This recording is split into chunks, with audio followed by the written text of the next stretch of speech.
Please give a thumbs up if you can hear. I'd look to be coming through. Hey, Tanner, how are you doing? Thanks for the questions again, by the way. We got those sent across yesterday. In total, we put 7 questions actually in total. So that was pretty good for a small group. It's hard to fathom a question and put it all down, especially when it comes to someone with legal knowledge, etc. So the questions actually turned out great. Stephen put some really good stuff down, as did you, Tanner. So awesome. Thank you for that. No worries. All good. Appreciate the opportunity. Yeah, I think it'll turn out well. It's something we need to address, you know. We need to tackle the subject as in as best way as we can.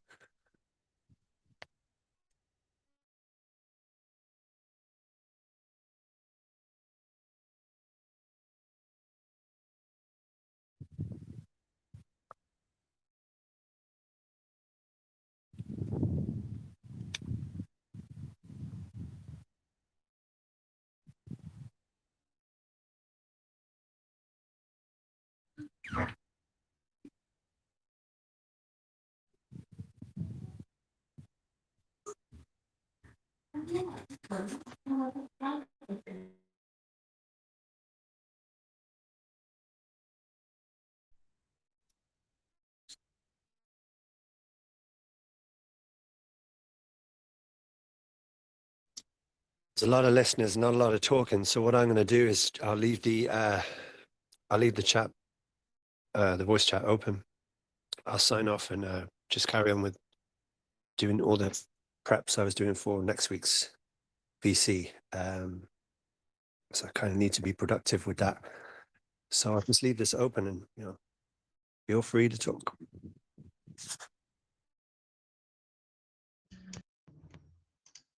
I had a question which I don't know whether it's actually relevant to the whole discussion, but is it theoretically possible for somebody to bridge something from Ethereum to a layer 2 on PulseChain and completely bypass the layer 1 chain, like doing it undetected, essentially? Is that theoretically possible? Like, is there a bridge which goes directly from Ethereum to PulseChain layer 2, for example? Have people done that? Like, without a single transaction being detected on PulseChain layer 1?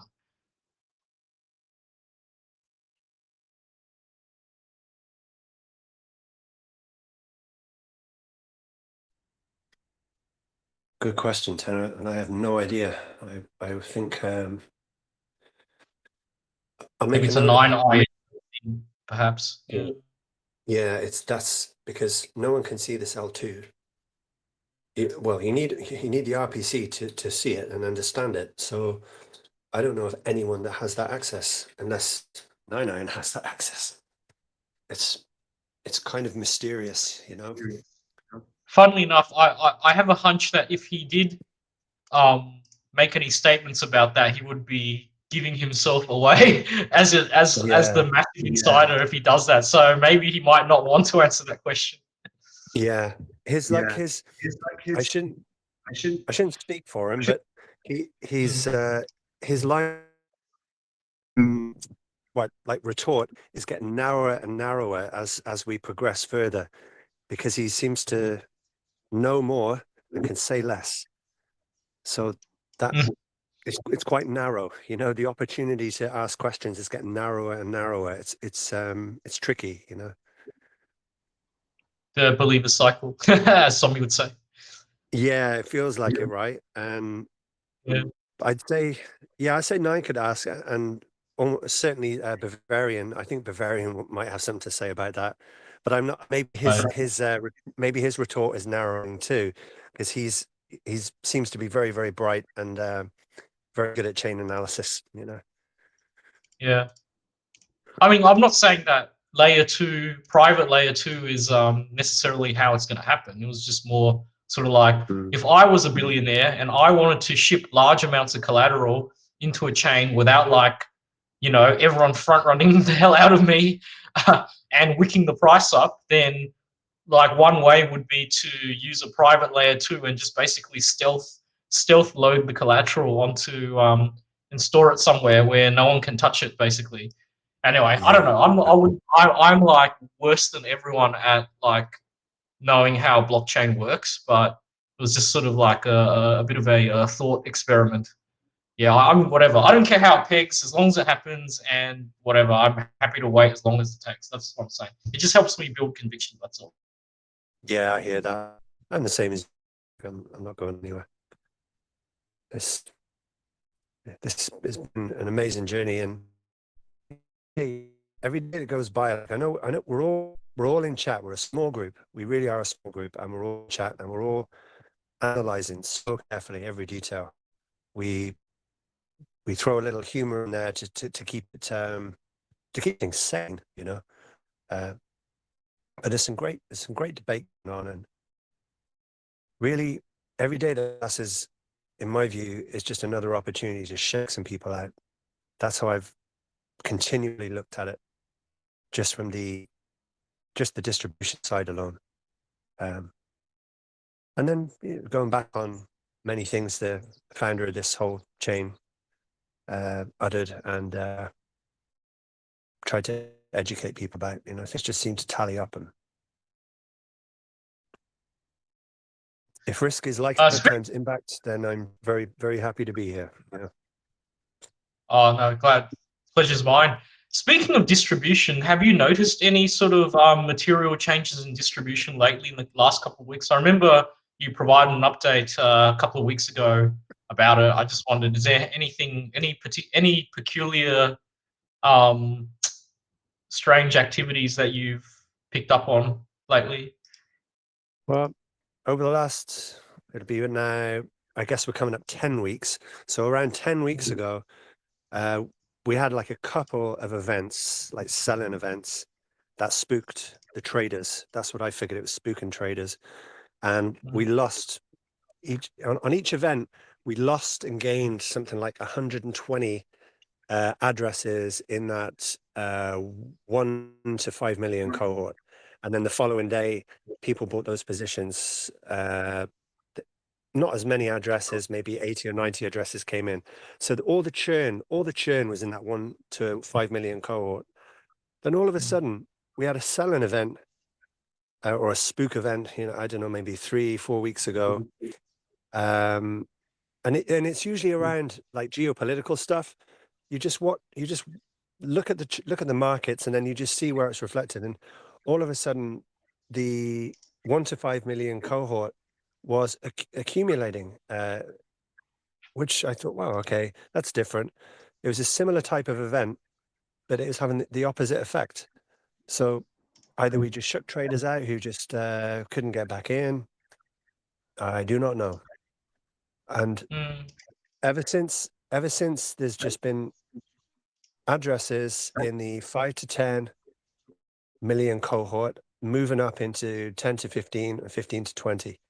There's been this accumulation north in the cohorts, and I see that as positive. And the accumulation in the space of 24 hours sometimes is just enormous in the top 50 addresses. And keeping in mind those top 50 could be owned by 3 people. Who knows? But yeah, wow. Yeah, I think I put a stat up about that. Let me double check that, but I posted about that like maybe 2 weeks ago. It was the accumulation in the top 50 addresses over a 24-hour period, and it was substantial. So that shows conviction to me, Yeah, I mean, with this sort of accumulation thing, it's mainly about it's not necessarily how much is accumulated. It's more, for me at least, it's more, number one, is there a relationship between the wallets that are accumulating, especially the larger ones? Is there a can a pattern or a relationship between these wallets be, potentially inferred? And then the second important thing is basically, why are these, what is causing, or not what's causing these wallets to sell or buy. It's more like, has there been a glitch in the code which is causing the selling, as opposed to just, people are spooked about oil prices. Because if they're just spooked about oil prices, then it's not really that dangerous, because it isn't perceived as dangerous, because it's just, PDAI in its meme coin phase. Essentially, it's currently operating like a meme coin, whereas Yeah. you have dumps occurring because there's an infinite minting bug. That's a completely different type of event, versus just, oh, I'm just scared that my petrol is going to be $12 a gallon or something. So I guess if it's just market forces, then nothing to worry about. Just write it out, I guess. Um, It feels like it's market forces, but so I had, I'll say this. I kind of backed off doing the distribution work because I felt that if the OA really does, well, let's say the pioneers in quotes, if they control 80%, even 80% of the DAI, then those distribution tables are kind of not really a reflection of, say like when there's a selling event, or some sort of mass event that pays visit. Well, yeah. if the pioneers own 80% of that, we're not really getting a true picture of things, and it can kind of lead people into thinking something slightly different. And I didn't want to do that. I considered it. I thought, well, this data isn't exactly, even though it's mathematically correct on the screen, it infers something that isn't quite truthful if there's a huge amount owned by pioneers. Yeah, if there's some sort of relationship between Yeah, the wallets, as opposed to just purely, you yeah. know, um, like Well, fragmentation per se. I I I was chatting to Nine about it a few weeks ago. So I said that I would, share that data with him weekly. So I do that because it takes a bit of time to do it. You have to do all this. You have to scrape the pulse chain scan. You have to stick it in a Google sheet. You have to add everything up. It just takes a bit of time. So if we're all doing a little piece of the puzzle and sharing it around, it's good. It's like time saving, energy saving. But Yeah. he and I are of the opinion that it's a shuffle in the deck exercise, and that would be the relationship you're talking about. So you have one address with a certain amount in, and you need to sort of, maybe it's like, obfuscation, making things difficult to track back. Mm. Even though it's all on a public blockchain, but he he and I are of the opinion that this shuffling the deck has continued and continued, but that it's starting to become less. It's like the holdership has been refined so much to a point where people are just holding. They seem to be holding more or accumulating rather than just selling off into lesser amounts, lesser cohorts, or just getting out altogether. That Mm. churn is that churn is just not as strong as it was, and it's now things that seem quite um, that it's more it's more balanced week to week. You can Uh, almost predict you can almost predict where it's going to be in 2 days' time. Um, so he said to me, uh, when the shuffling of the deck begins to dwindle or stop, well, that would seem like go time. And yeah, that would make logical sense. yeah, For that occur, because you've basically concluded the accumulation phase of PDAI.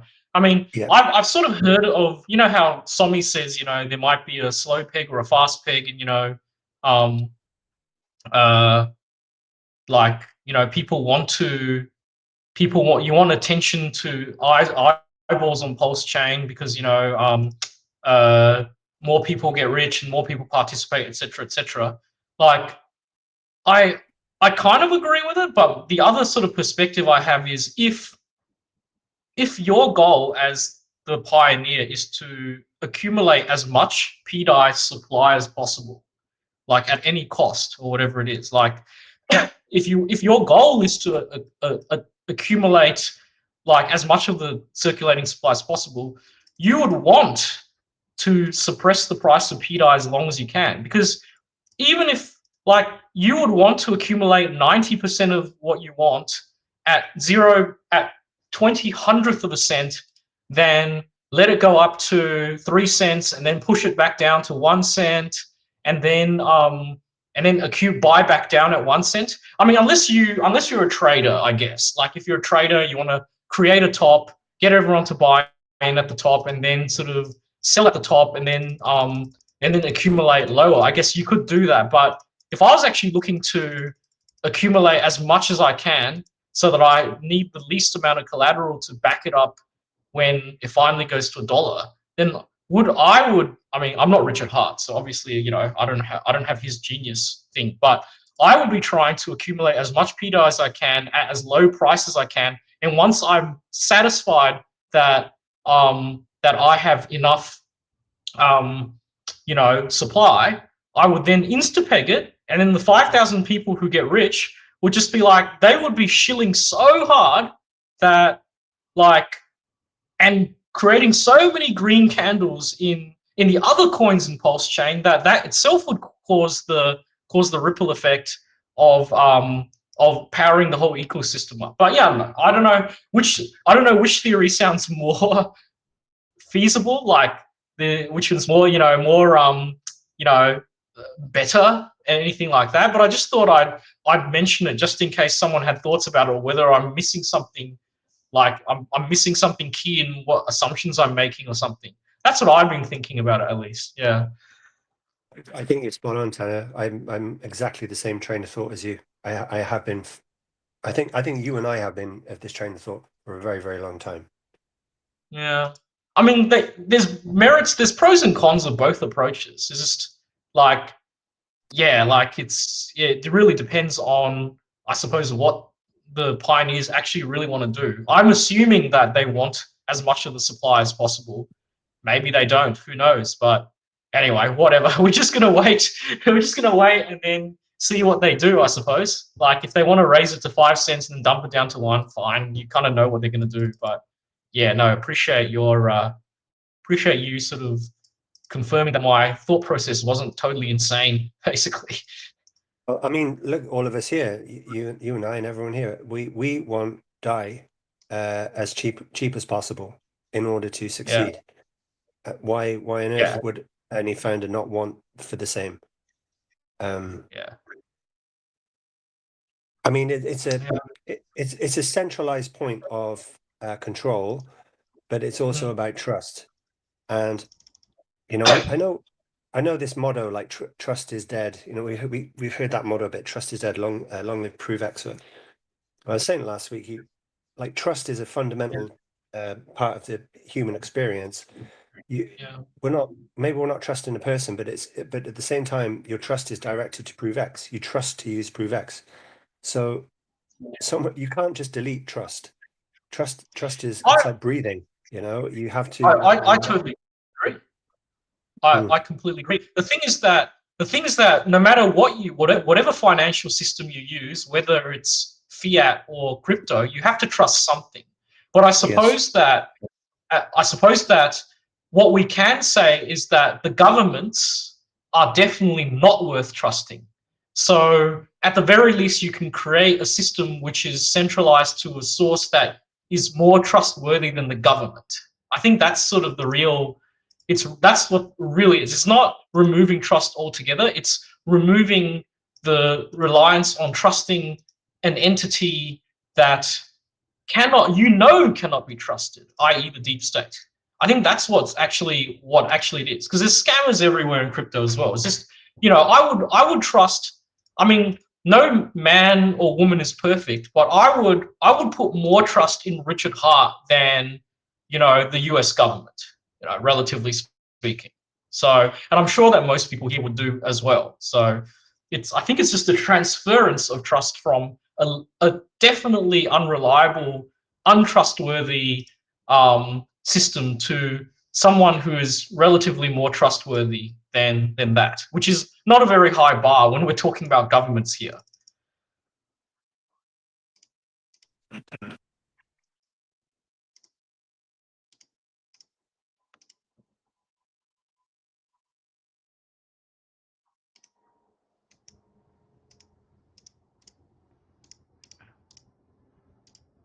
What's your opinion on how the chat is working? Do you like the direction we're going in? Yeah, I mean, I wish I had an agenda. I don't have much to say. I've got my few opinions, but I'm not really in tune with how the technicalities and stuff, unlike basically everyone else here. Yeah. Um, Yeah. but yeah, like, yeah, I'm happy to stop talking and not monopolize the conversation. I don't have much to say Oh, anyway, but oh, there are a sorry, few Tanner. opinions. I mean, sorry, Tanner. I mean the Telegram itself. Like, do Oh, you feel like there's anything else we could do to improve the channel, or do you think we're just doing fine? Like, I think I we've think done we're some all good right. I think stuff we're all right. together, As someone mentioned last week, I do think that there is a point where we need to gatekeep the chat to yeah, people who are trustworthy. Because I know I saw somebody saying that there were still scammers operating in PDI Telegram, in the official PDI Telegram. In which case, yeah, though, I think the way that you would deal with it is by basically gating it, and which we already have in a sense. I've already gated it in terms of admin, like having to be invite only. And then what would happen is that the scammers will eventually wash themselves out, like getting banned, and they would attrition down over time. So I like that this chat is now invite only. Um, and then obviously when clarity passes, or when we have a reasonably good idea of the peg actually happening, then it'll probably be a time where we would probably I would start a new chat. I personally would start a new chat and then just invite the OGs onto it, and then yeah. not necessarily sign NDAs or anything, but just sort of it's going to be like Bitcoin 2010 when people were running seminars underground and you had passwords to get in and stuff. That's the kind of vibe I'm feeling from seeing this. Yeah, but yeah, overall I'm pretty happy with it so far, and the changes that have happened. Yeah. I should say thanks to CryptoBurn as well. Yesterday, he got in touch. He had all this information about one individual in chat who who's kind of embedded themselves and was visiting scams on people. Like, and it was all to do with ZKX. And he's CryptoBurn sent me a screenshot of the site they're using to do it, and it was flawless, man. Like, I can see why anyone would fall for it. Without just doing the usual due diligence, but you can see how good these scammers have gotten. So thanks to CryptoBurn on that one, because we removed that person straight away. And that's a really cool thing about this community, that Yeah. they there's good communication, and it's kind of self-policing in a way, which is really awesome. Everyone wants to win. Everyone wants each other to win. Yeah. I swear, if these scams actually focus their energy on actually making a positive impact, they probably make more money. Ironically, like if they actually bothered to use their skills and their intelligence in more productive things, that'd be a lot better for them. But I suspect that maybe, they're part of those Cambodian slave camps where they put like kidnap people and put them in front of computers to try to scam or something. That kind of scenario, whatever.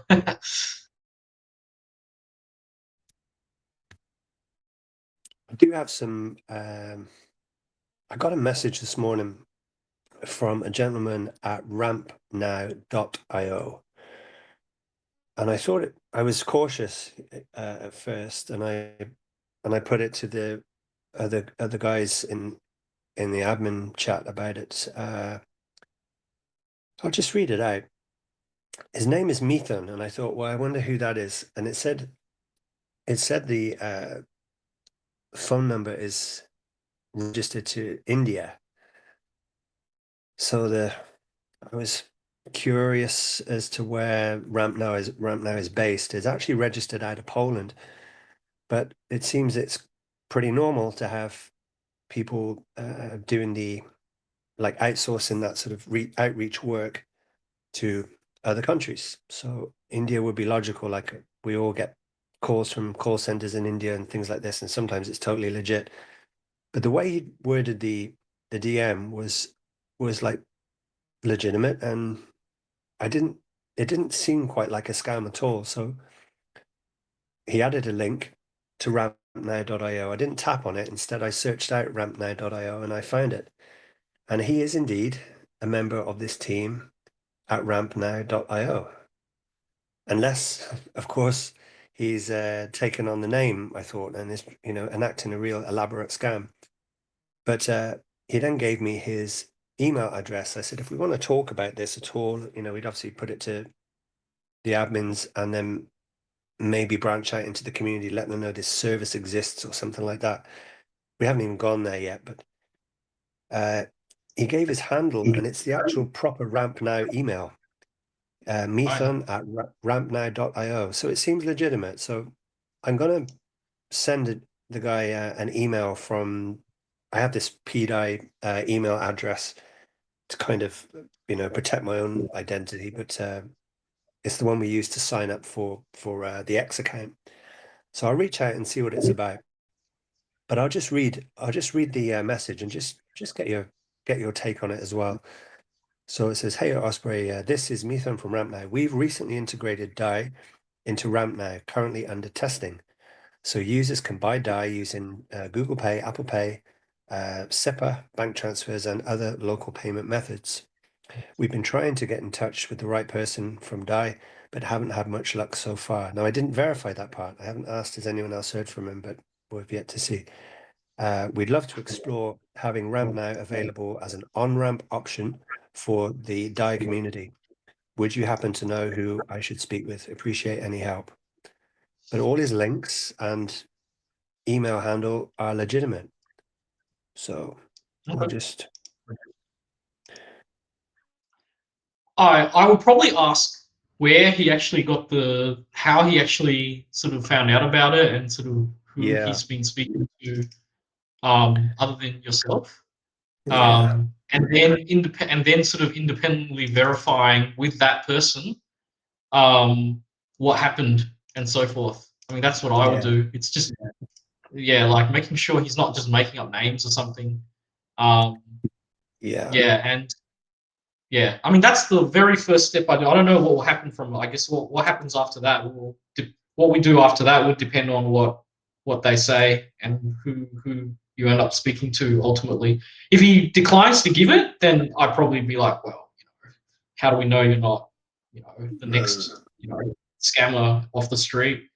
Because they'd be like happy to do that. It's like, oh, okay, it was Taylor Sands who introduced you to rap now. No, I'm not, no, but I'm just saying by way of example.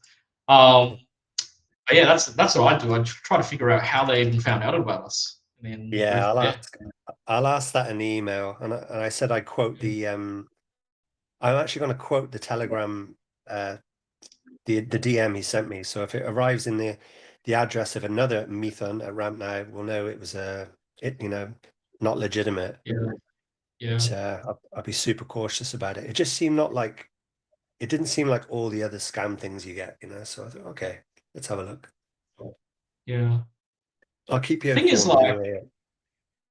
I mean, I don't know. It also depends on what fees they charge as well. Like, if they're Yeah, charging like 4% fees, then even if it's legit, I don't know whether I have the appetite to do yeah, that.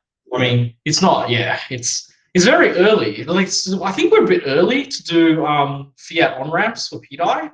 To be honest, it's like I price think, of crab. yeah, Sentiment is like non-existent. Whatever. yeah, I don't even yeah, think it's a particularly big rush anyway to do that. yeah, Um, true. yeah,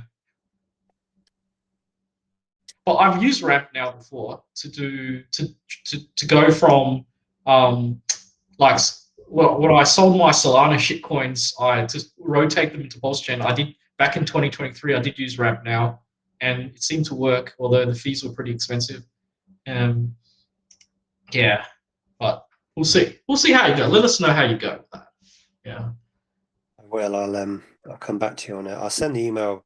I'll probably do it during this VC when other people are chatting away. And I'm sort of doing a few things today, mostly around the VC of the 23rd, and we just That'll want be to a try and big make the one. best. We want to make the best of it, you know, because it's not often. We tried so hard. We tried so hard to get someone with the experience or expertise, but it's a different story when you ask people. It's like they got to feel that sort of that confidence to speak, which is not easy, and then it's about getting over this whole idea of sides and factions or groups, communities, and coins. One thing we all have in common is the Clarity Act, I think, and it's good to talk about it. Like, we're all grown-ups. I was never really into the taking sides thing anyway. I think there's some really bright people on other chains who could lend their expertise. In an ideal world, I would really enjoy that. Imagine just someone with legal expertise on another chain and another coin comes across, and people on both sides think, "Oh, that's great. What a good example of helping each other out in this crypto space." That would be ideal, but yes, it's a pipe dream, I think, sometimes. But we got someone at the end of the day, so it's great. Are they a PDI holder? They are, yeah. So there's a massive element of bias. Oh yeah, I mean, you'd be, yeah. I mean, there's pros and cons of that, as we would be well aware of. I only asked that because at least for if it was a PDI holder, the advantage is they actually know what PDI is. You don't have to, like, they have a working knowledge of what it's meant to do and what it is, and some of the background context behind it. But yeah, I think it'd be good to get an actual lawyer or someone who knows what they're talking about to discuss the pros and cons, warning signs, etc., what to watch out for, and so forth.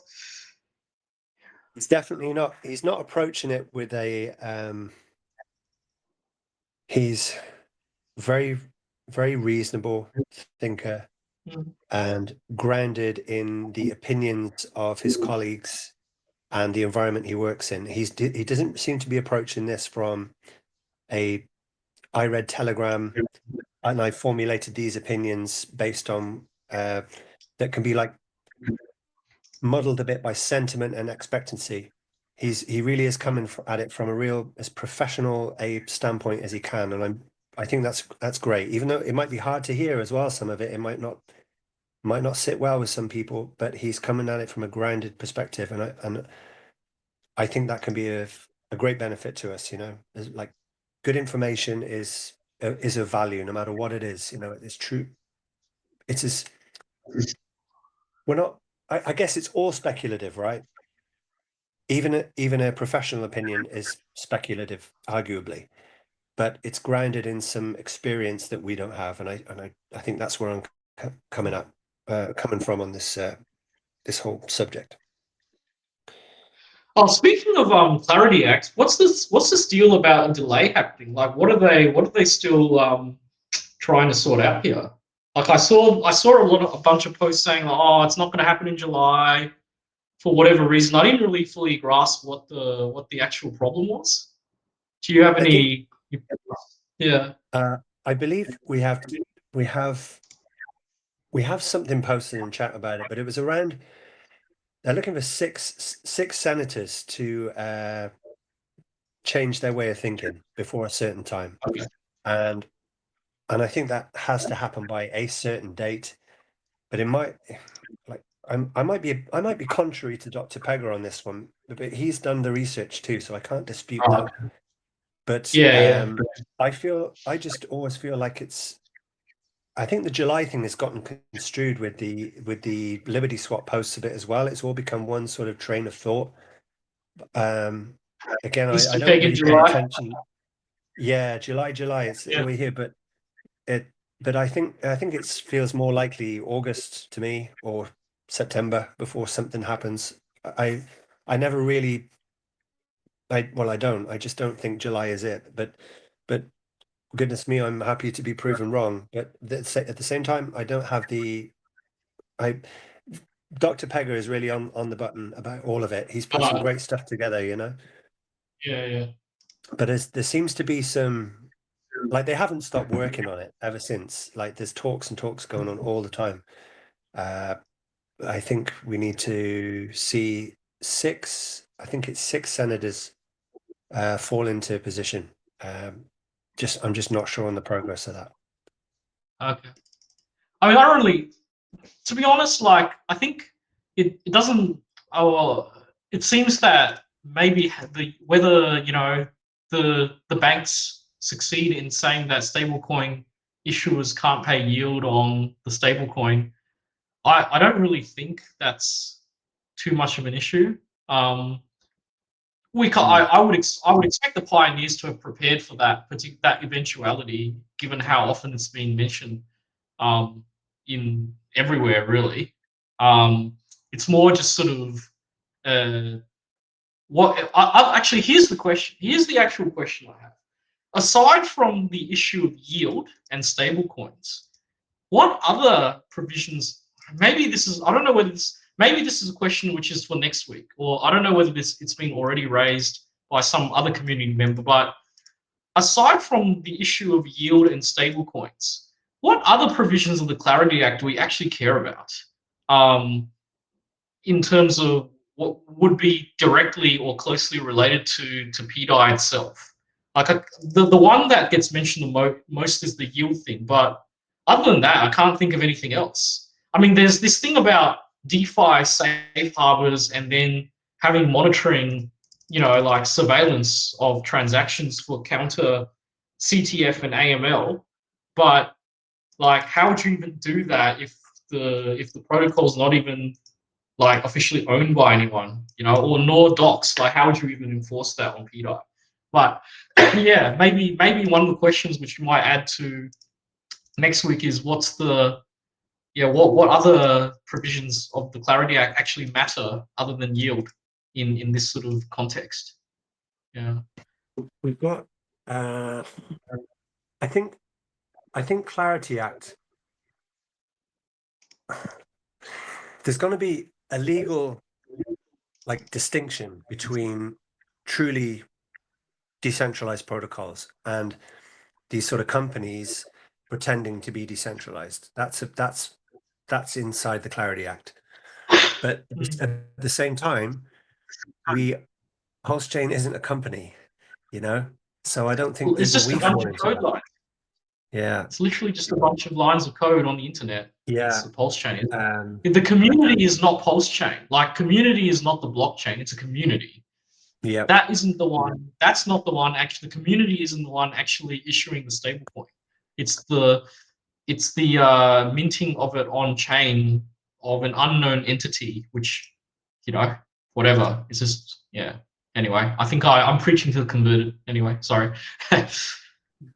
No, you raise a good point, but I feel like a lot of the work was done. Um, Even though the like SEC versus Pulse Chain, right? It wasn't dismissed on merit. It was dismissed on jurisdiction. Now, the the appeal window came and went, which is very positive. So, but we don't have a distinction about this whole argument that blockchain is speech. I don't feel we've arrived at that, even though that's what was being argued. That was the base. I think that was part of the basis of the argument on the side of the defense. So really, yeah, absolutely. Actually, you're absolutely right. Pulse Chain isn't a company. The people aren't a company. The holders aren't a company. The Pulse Chain is speech, according to the defense. But we never got to hear that argument dismissed on merit. I wish we had, because I really think the founder wanted to show the world that. And it was evident in a lot of the writing on X at the time, and like all the people that showed up to support it, this was the narrative, and it seems based in truth to me as well. So really, what we You have need is another. You need another case. You need another case to actually yeah, litigate that point. yeah, I to sort of prayed. I prayed. Yeah, crystallize it. yeah, to crystallize that being. Yeah, I did. Yeah, it wasn't even obiter. It was just. Yeah, it was purely on jurisdictional grounds, unfortunately. Um, which I guess is good in the sense that she did kind of imply that blockchain was not a centralized entity, like the Yeah, same as what companies are, which is kind of nice. I mean, like it's your consolation prize, I guess. Um, yeah. yeah, somebody needs to argue. Maybe a tornado cash guy or someone needs to argue that. Yeah, like um, that the argument that blockchain is actually just a form of speech. Um, Yeah. So no, yeah. Hopefully one day, and hopefully it does. Hopefully that court case doesn't cause our coins to go down minus 99%. Yeah.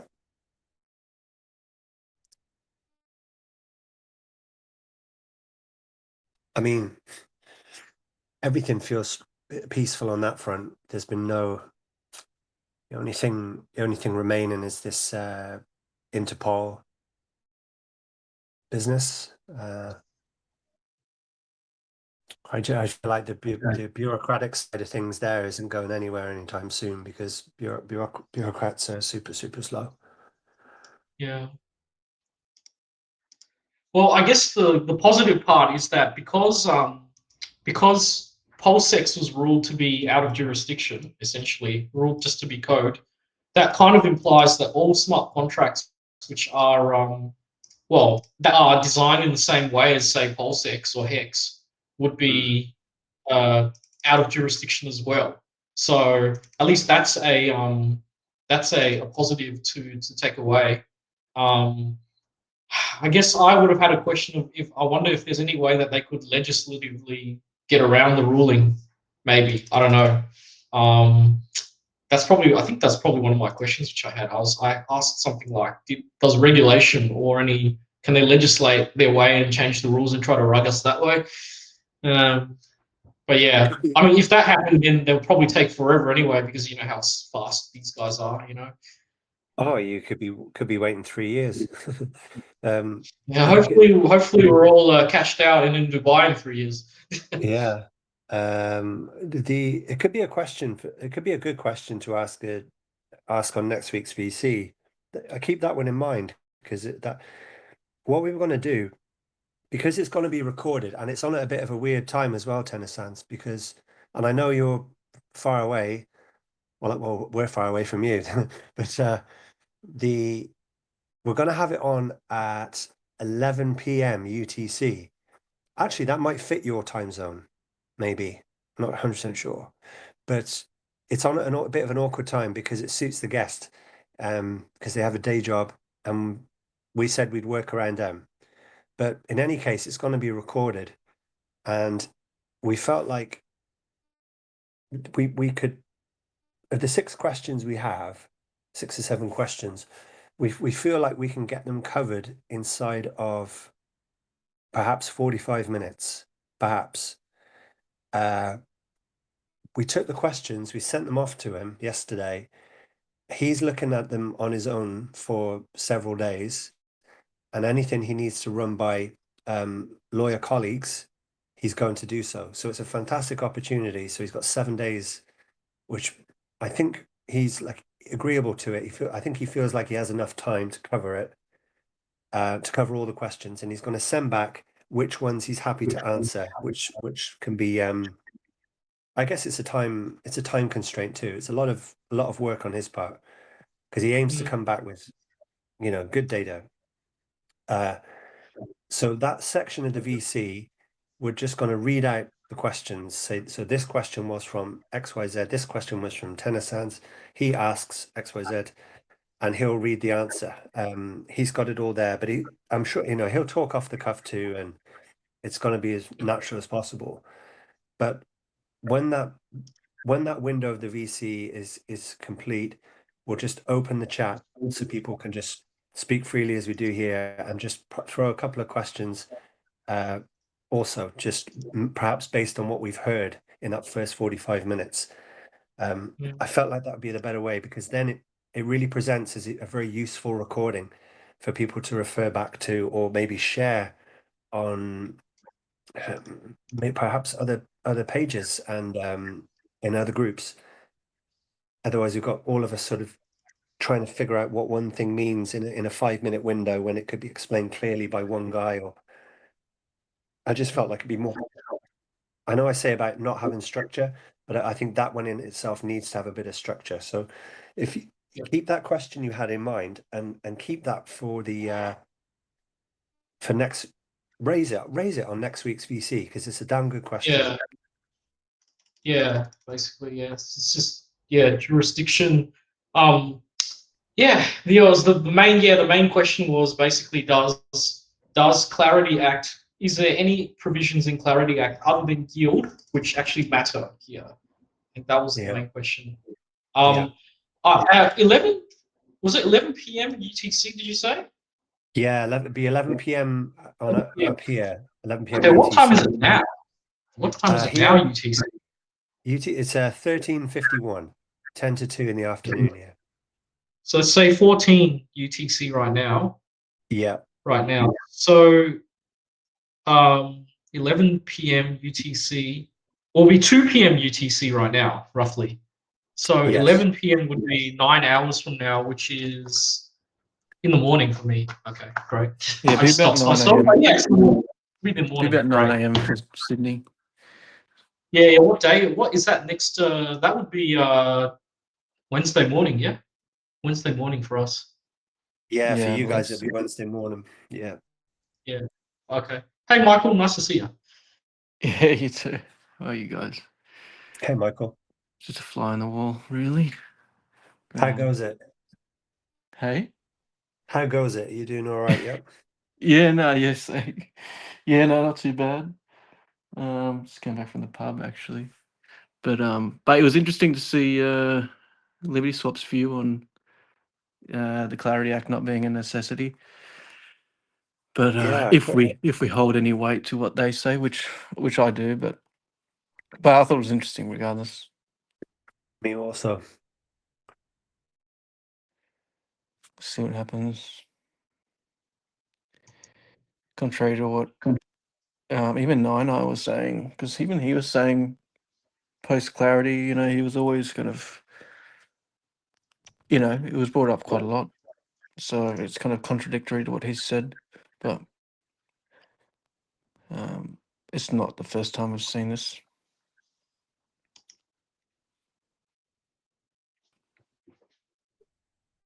Who still thinks that that Liberty Swap is Richard Hart or Pioneer related? I still think so. Just Oh, they 100%. Yeah. Yeah, in my opinion, it's pretty clear to me. But very I high feel like probability.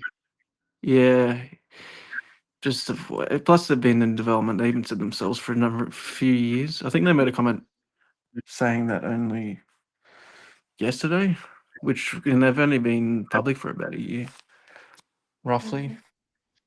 Why become public? 2 years after you've developed protocols and things like that.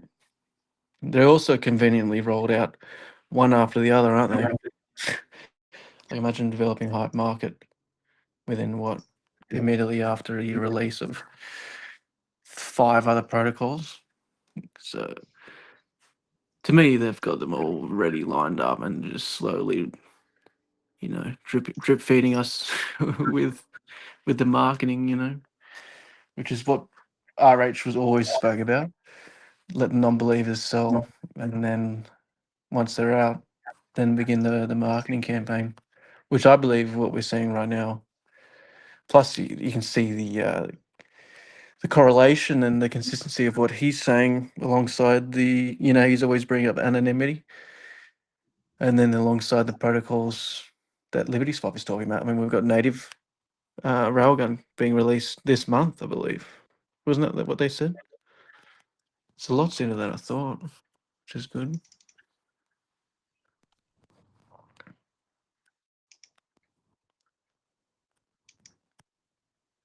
I think it was this month.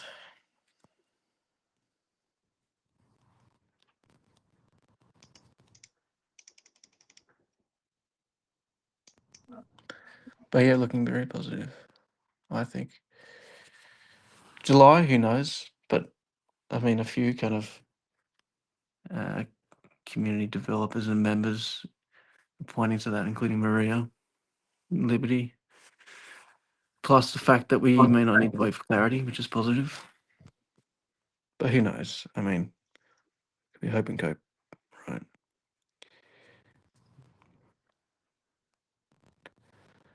I've always wondered what Maria's doing on for PDI and the thing. Like, I don't know.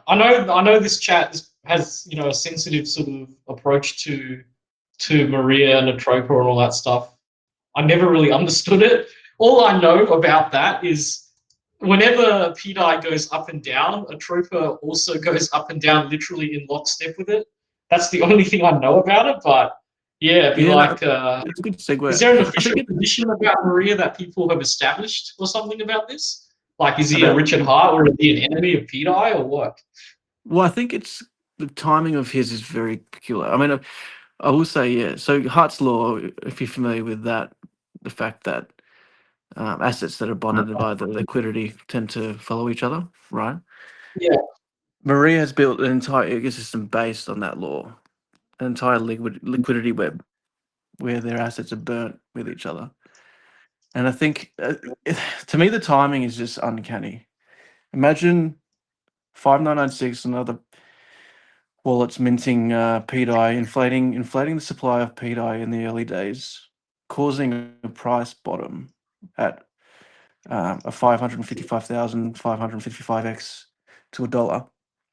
And in that moment that it bottoms, which isn't a large window, by the way, Maria comes out of nowhere, a very credible, very intelligent developer, buys up, I think it was 3 billion PDI? Was it 3 bill or 5 bill? It was, I think it was 3 billion PDI and then another 2 billion USDC. That was P. Both of these obviously are P assets. At the very bottom of this quote unquote exploit mint that occurred.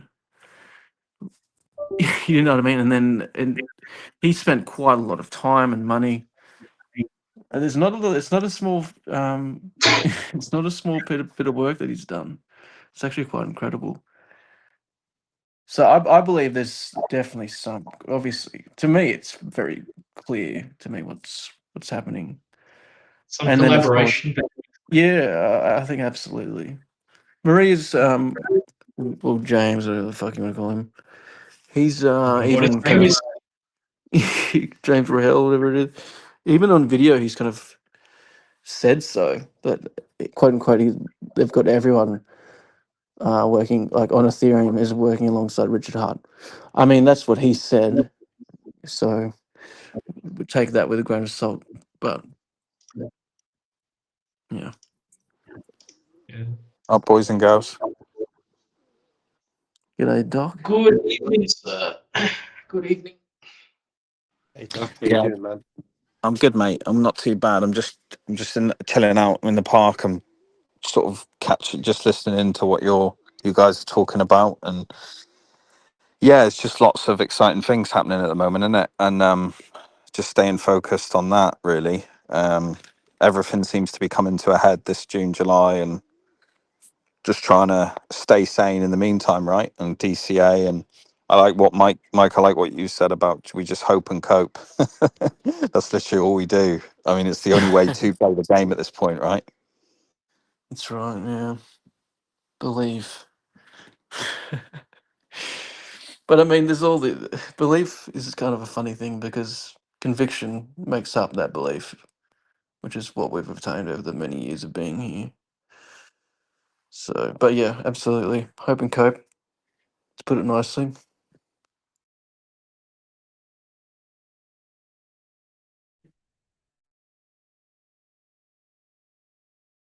Does anyone know how much collateral it would be needed to peg PDAI and where that collateral would come from? Well, there's been talk about. I mean, Liberty Swap has always said that it would take a lot less collateral. Again, if you want to take with what Liberty Swap says, if you want to hold some weight to what they say, they believe you'd only need 500 mil. So, I mean, I don't have have too much of an opinion on this, but that's I'm just kind of parroting what they've said. Mm. Is it's not as much collateral needed as to what many people kind of speculate. Can I interject? Please. Go ahead. Paul's vision, his second to latest video, explains that in about 145 screenshots. And there's your Hyperloop. And if you look at Dr. Pegger's site, I forget it, he created some new site. Coexistence Stephen, he went in depth on that. He made a video of this, and he goes very well in depth of, once again, the Hyperloop.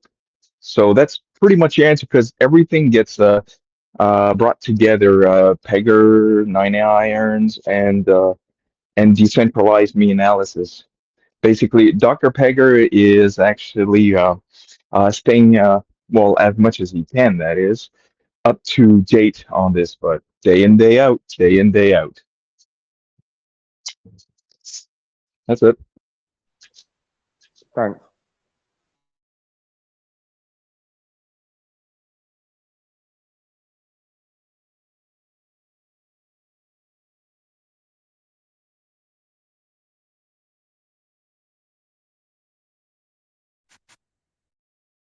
Joe, Sorry, thanks boys. for your DM yesterday. I listened to it, but I couldn't send a voice note back. I listened, but I wasn't sure was I meant to reply. But I acknowledge everything you spoke about.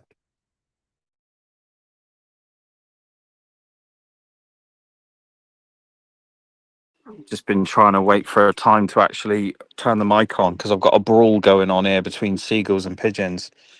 Fucking hell. Who wins out of those two?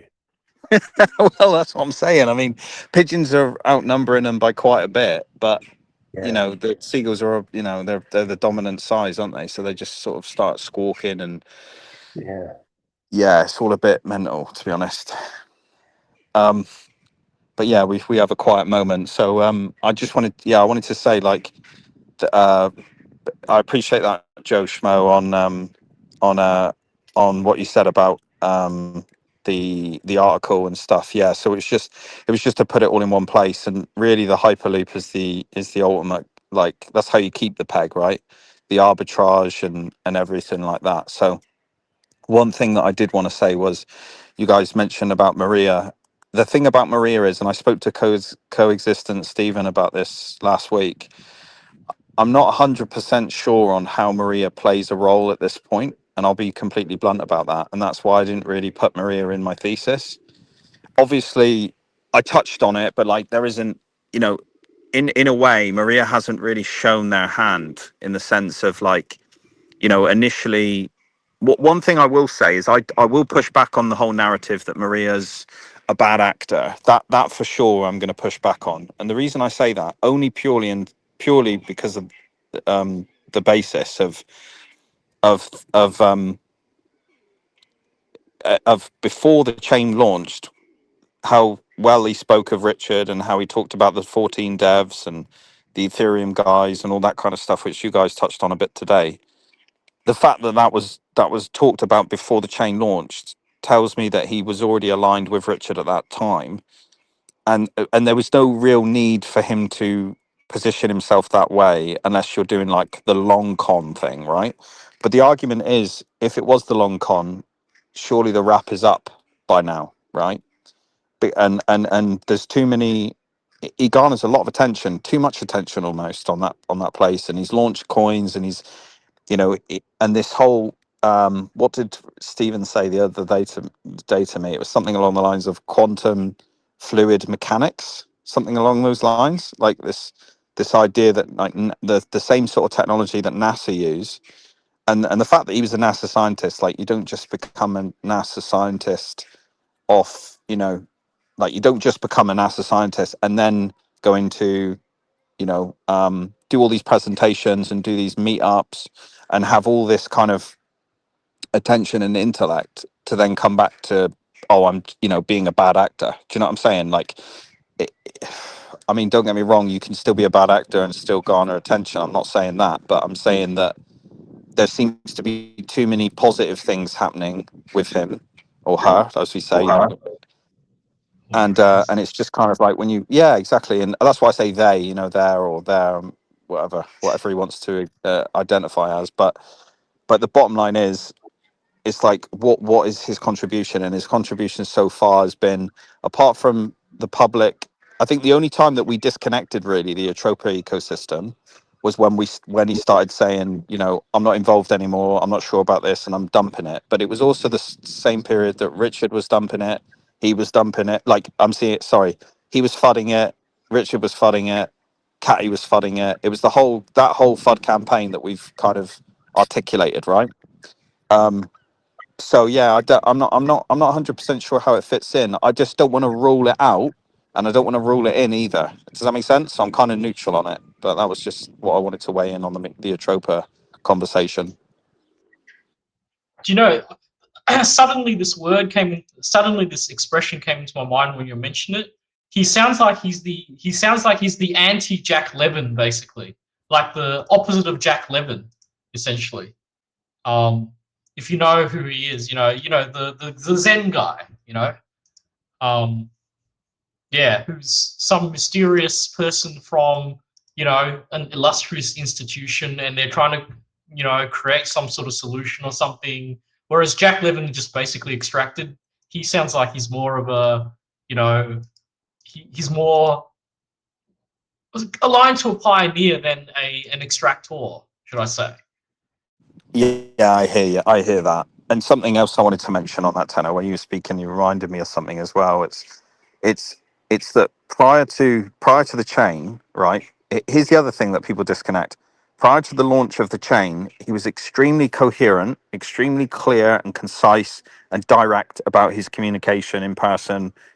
You know, when they did the meetup in where was it? Was it Sweden or I think it was Sweden, or maybe it was Amsterdam. somewhere. Amsterdam. That's it. Amsterdam. Thank you. So yeah, so Amsterdam, that meet. I mean, we've a lot of us have seen the video, right? And many of us were there and some of us were there in person as well. And you know, from what I saw in the video, it was very coherent, very direct, very forthcoming about exactly what his intentions were and what he was planning to do, etc., etc. Now, where I think people are like kind of getting a bit confused is because on chain, obviously, what appears to be mumbo jumbo, right? What appears to be schizophrenic behavior, what appears to be all this confusion and blah blah blah. I'm one of these people that take the stance of, just because I don't understand it doesn't mean it's wrong, if that makes sense. Like, it doesn't mean that it's like just it's got no value because I don't understand it. If that makes any sense. So I try and take this stance of, I look at the video of who he was prior to the launch in person, you know, in that video, and like I say, and then I connect that and say, well, he can still be the same person even if he is super out there and rage baity and communicating. His communication style is completely confusing and off the scale, right? But that's only because you don't understand it. There are thousands of people in that ecosystem who track it and follow it, and there's a good handful of people that totally understand what he's doing. So, do you know what I'm saying? So it's like the same way, you know, someone like Tiger, or, you know, I'm just throwing his name out there, somebody, or some hexicans or pulsicans don't understand what's going on with PDI, and they just think we're mental, right? Do you know what I'm saying? Like, it doesn't, it would give me cognitive dissonance to believe that they're like Maria and that are mental, but we're not mental. Does that make sense? Because we're deep in the trenches of the PDI narrative, and we know, and not just the narrative, the actual mechanics, the science of it, and we understand what's going on. But because we don't understand, you know, quantum fluid dynamics, or whatever the word was that he used, it was something fluid dynamics. It's like, Can I okay, say cool. something? It's just, You know what I'm saying? Yeah, go ahead, mate. Yeah, look, I'm not an expert, but if you check YouTube, David P. Brown, rocket scientist Richard Hart, so a computational fluid dynamics supercomputer network. So that's the video that he's done 8 years ago. So you can kind of like see how Richard Hart is actually connected to that as well. Just wanted to tell you guys about it. That's it. Oh, thank you, bro. I appreciate that. Yeah, computational fluid dynamics. That's the It's word David P. combo. Brown. Yeah, so David P. Brown, rocket science. So that what I'm saying, if you watch the video, you see how everything's connected. Obviously, I'm like him. I don't understand jack shit what they're talking about, but you understand that that's what's happening in crypto with Richard Hart and Maria. Just I just appreciate that. you'll get it. That's what I'm saying. Yeah, I appreciate that, machine, and I like the fact that you've connected that to Richard, because that's really the track, isn't it? It's like connecting the computational fluid dynamics to the rocket scientist, That's it, man. Yep. having that connection with Richard, and then the fact that he had that conversation with him and he's connected to him and he's well informed, and then Maria has that connection to Richard, or at That's it. least claims to have that connection prior to launch. So then you can sort of put all the dots together, right? See, Richard So Hart is yeah, never. man, that's really valuable. Yeah, Richard Hart is never going to admit that, man. It's dangerous, isn't it? So whatever he does, is calculated, right? So he's not going to tell anyone that he's connected to anything. You just gotta accept that because it's dangerous. Yeah. You can't make a stable coin and then get in trouble with the government, like especially U.S. government. So that's what I think. I think whatever he does, he's not going to tell anybody. Really, he's going to act like he don't give a shit. I don't care. That's what is going to happen. But I'm just like you guys. I'm just going with the belief that he's doing something, he's behind it. But anyway, I just wanted to give you that information to you so you can kind of connect the dots if you want to. No, yeah, Yeah, thank you. thank you, mate. Was that removed from YouTube initially? Because this is not uploaded to a different channel called John S. Price. But was it originally on Richard Hart's channel? Do you know? I'm just checking now. It is. No, it's well, no. This one is Sanford J or something. That's not Richard Hart. So it's yeah. Interesting. Just type in Interesting if David it P. was to see if Brown. it was removed since. Yeah, that's Um, interesting. That's an interesting spot there, Mike, because he did strip a load of videos off when the SEC case hit him. mm, When he wonder if caught that the was. case, he did sort of like remove a load of videos. I presume, presumably under legal advice. I think. Mm, yeah. There But I is a have to video watch that. that I Richard haven't Hart put seen up that. where he was saying his partner is literally a rocket scientist and a polymath badass. Yes, Sounds yes, yes, very much yes. like That's the one. James Osborne the Uh, third. yeah, abundance is right. I remember that video because if I remember correctly, you're referring to the one where they're in his castle, was it castle, wherever he was in Seeing Finland, and he had his himself. throne, and he had the other guy. There was two seats, and they were interviewing him in his house, if I remember correctly. Yeah, I'm gonna kill that crow. right, yeah.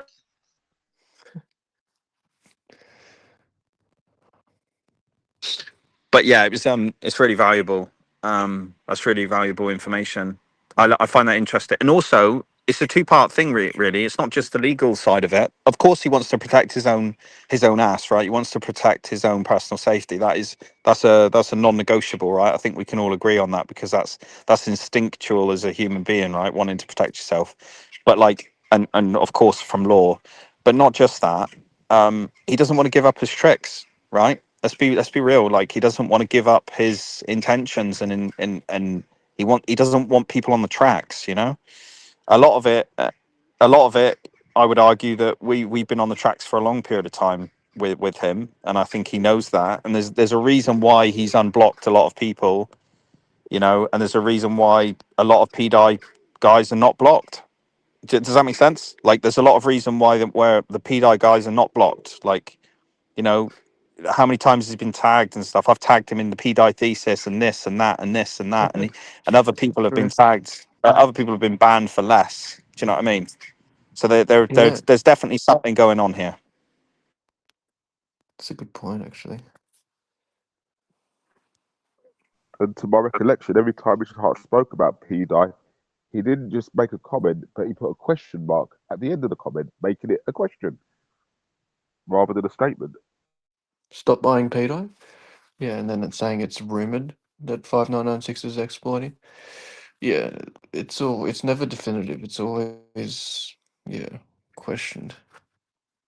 Yeah, You're and right. even if they said, and you're totally right. And even if he said, here's the thing, right? And it's important. I really like that you pick that, you boys bring that up, because the question mark is powerful, especially coming from a guy who doesn't kind of what's the word? He doesn't like fail on his words. That he doesn't get anything wrong in his description.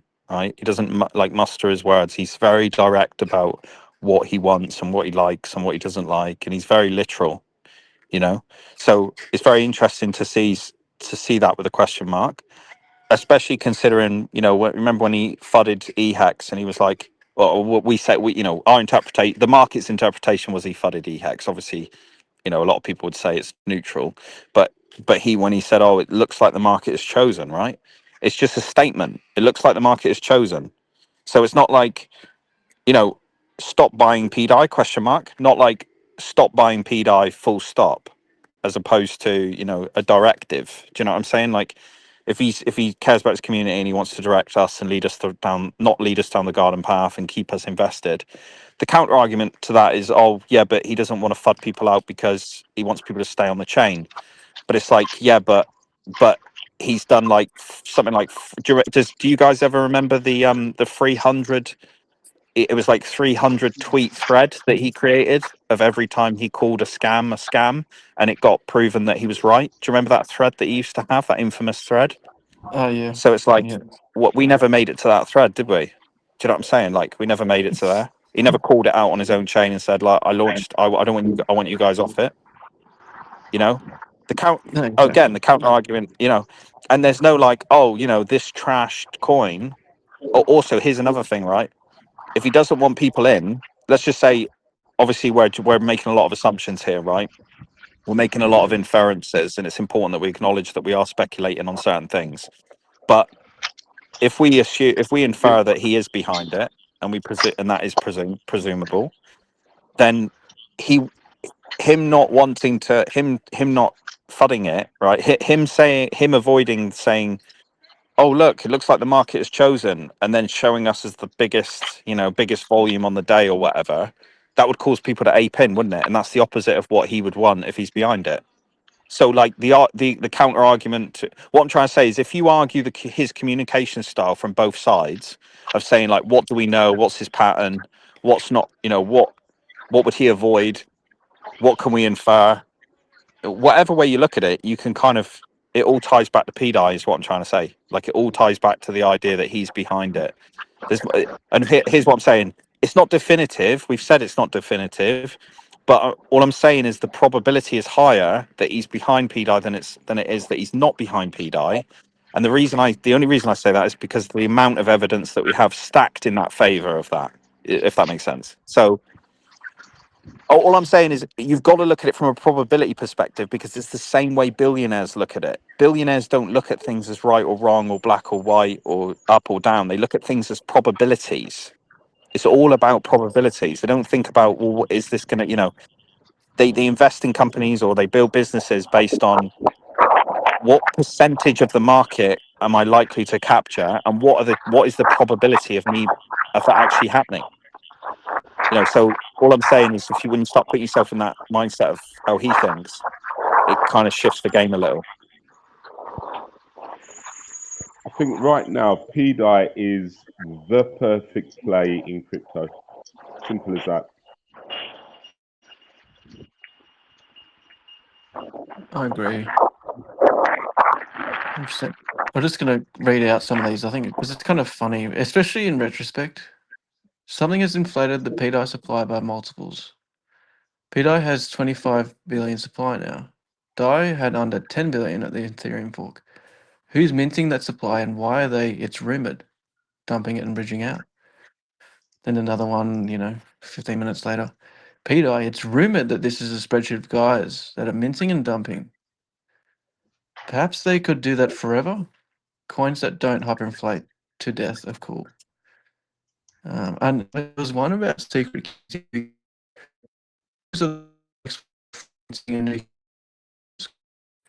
still get the free, but what does he have next? Again, Up and got my AI. That was and like on he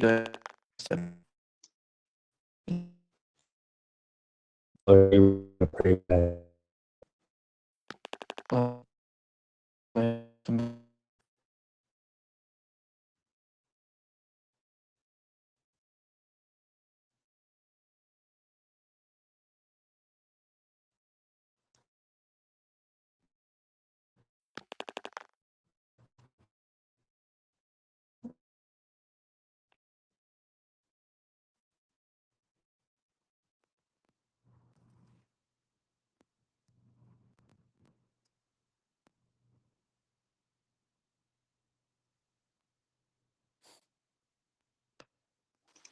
I wonder if it was my internet, but it sounded like everyone sounded like a robot. Yeah, I'm glad you weren't the only one, mate. I thought I was losing signal there. And I also saw about 10, 15 different people just join the chat. So well, that's a W. I saw Trigon in here. Let's go. Yeah, let's go, bro. Trigon, get on it, bro. My name is Jeff. Very nice.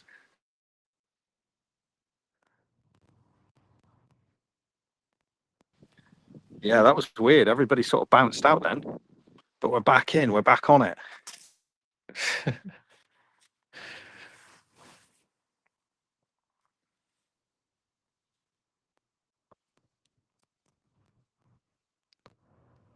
Oh, you said something about who when you read out, I think it was when you read out the tweet on Richard Hart about it's like nobody likes coins that hyperinflate to death, which is true. But the question is, did PDAI hyperinflate to death? Has it been hyperinflating at the moment? I don't think it is.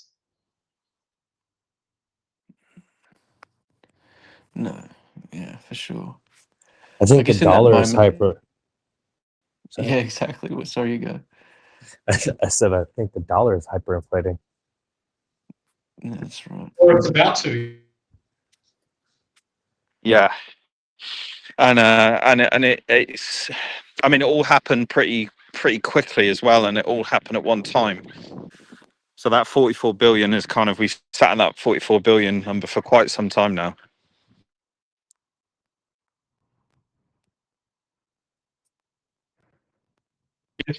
I mean, if it truly was a hyperinflationary scam, you just keep doing it, and you just keep doing it nonstop. Like, from even now, like you just keep like reloading the hyperinflation.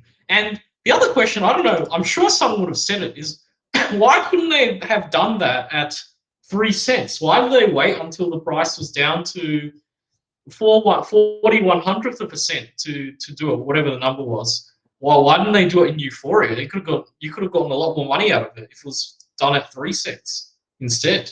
If it was a true scam, that is.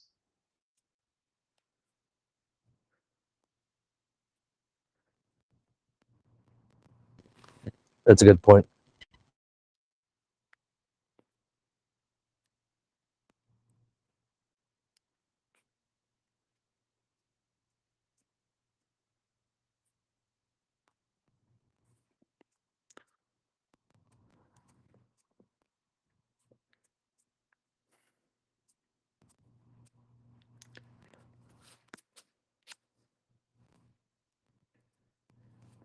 I'm just hanging back and listening to you guys. I'm doing a couple of things here as I listen. You're raising some great points, Tennis Sands. Fair play, man. Yeah, we've got a Trigon in the chat as well, Osprey. I thought, just FYI. We've A got wild what, Trigon. A wild Trigon. Everywhere. What? I have a What? message for you from Birdseye. Birdseye faggots will appeal to your whole family. They've made them with lashings of gravy, but they've gone easy on the spice because kids don't like them too spicy, apparently. Birds Eye even suggest that people who don't like faggots could enjoy these. They live in hope. I think we all live in hope, bro. Hope is all we got, sir. Hope is all we got sometimes at minus 99%. That's why I Yeah, I gave saw. Trigon that morale badge. It is excellent, man. Brilliant.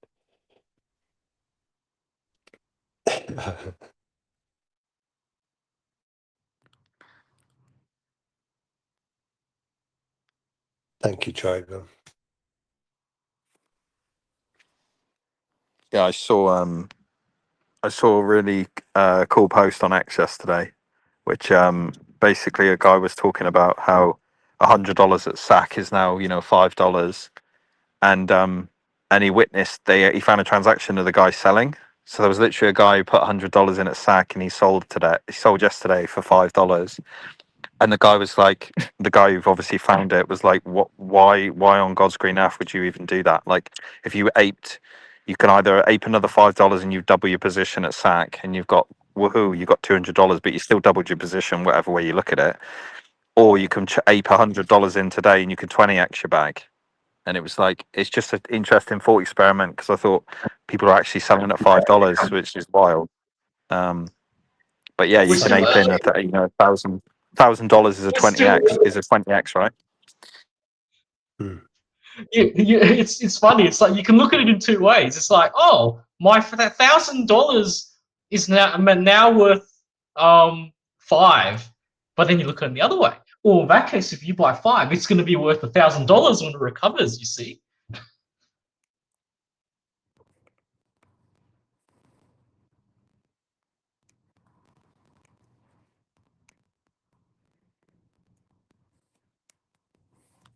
So yeah, it's just if you believe in the chain, right? If you still believe, and you still believe in Richard Hart, and you still believe in PulseChain, and you still believe in PDAI, like the time to buy is now. And what it is it's difficult, right? It's difficult emotionally and like whatever mentally to do it, to buy it and feel good about it, right? But that's the only time it counts. The only time it counts is when it feels difficult, like it feels like icky, and you don't want to do it. That's the time that matters. So 100%. When it's the most difficult to press that buy button is probably the time when you should. Absolutely. It reminds me of going to the gym where someone says the last 2 reps are the most difficult because it's the actual ones that tear the muscle to Exactly. Yeah, or the exactly. micro tears. And like all the other 8 reps of the set were just to set you up for the last 2, essentially. Yeah, it's a good point. Taylor, I was thinking now as I was writing away, something you mentioned earlier about like what's in the Clarity Act that's applicable to us. I think we mentioned 2 things. Something else just came to mind then, and it's that I think you were saying outside of like the stablecoin aspect, yield on stablecoins, what else is there that is applicable to us? And I don't think we really came up with much, notwithstanding Dr. Pegger's research and then what we've got coming up on the 23rd. But it occurs to me really that the Clarity Act itself, whatever happens, let's say the law it passes into law. Well, doesn't that just further doesn't it further magnify the line in the sand, between true what is truly decentralized and what is not? It will make it more obvious that there's something else out there to people. So it's kind of it serves us an advantage in that respect. Like people should see that PulseChain really is DeFi when the Clarity Act goes into law. Yeah, it kind of categorizes the assets. Yeah, it That's kind a of roundabout way of my saying it, but that's like the best way I can. yes. summarize No, in my totally. head, you know. Yeah, remember you saying this before. It's a very good point. It kind of further brings more. I mean, brings more clarity as to kind of what assets go into which basket. Are they decentralized or centralized? It draws the That line, as you say. this is it. This is the whole. This is there's two reasons personally I'm bullish on clarity, and that's one of them. Osprey, you literally articulated it perfectly, dude. That's the second one is the liquidity that it brings, but it does. But the first one, which is what you said, is that it delineates, right. It very clearly draws a line in the sand, as someone else said, and then that creates this huge demand because look, a prime example is the whole security tokens, right? The Zcash and that the reason that they did so well this cycle was because the whole market realized, oh, like we're going centralized, everything's going centralized. I have a and then this and everything's becoming like like how one big topic around the world right now is privacy, right? The war on privacy. So that's why those tokens took off. That's why there was this whole talk about Monero and Zcash and people are aping in and, these privacy chains and, even Dash got like some of these old school projects were sort of popping off. Obviously the big one was Zcash, right? But, and yeah, so all I'm saying is that it creates, as the market moves one way, the minority see that. It's the same way the Wall Street bets exploded during COVID, right?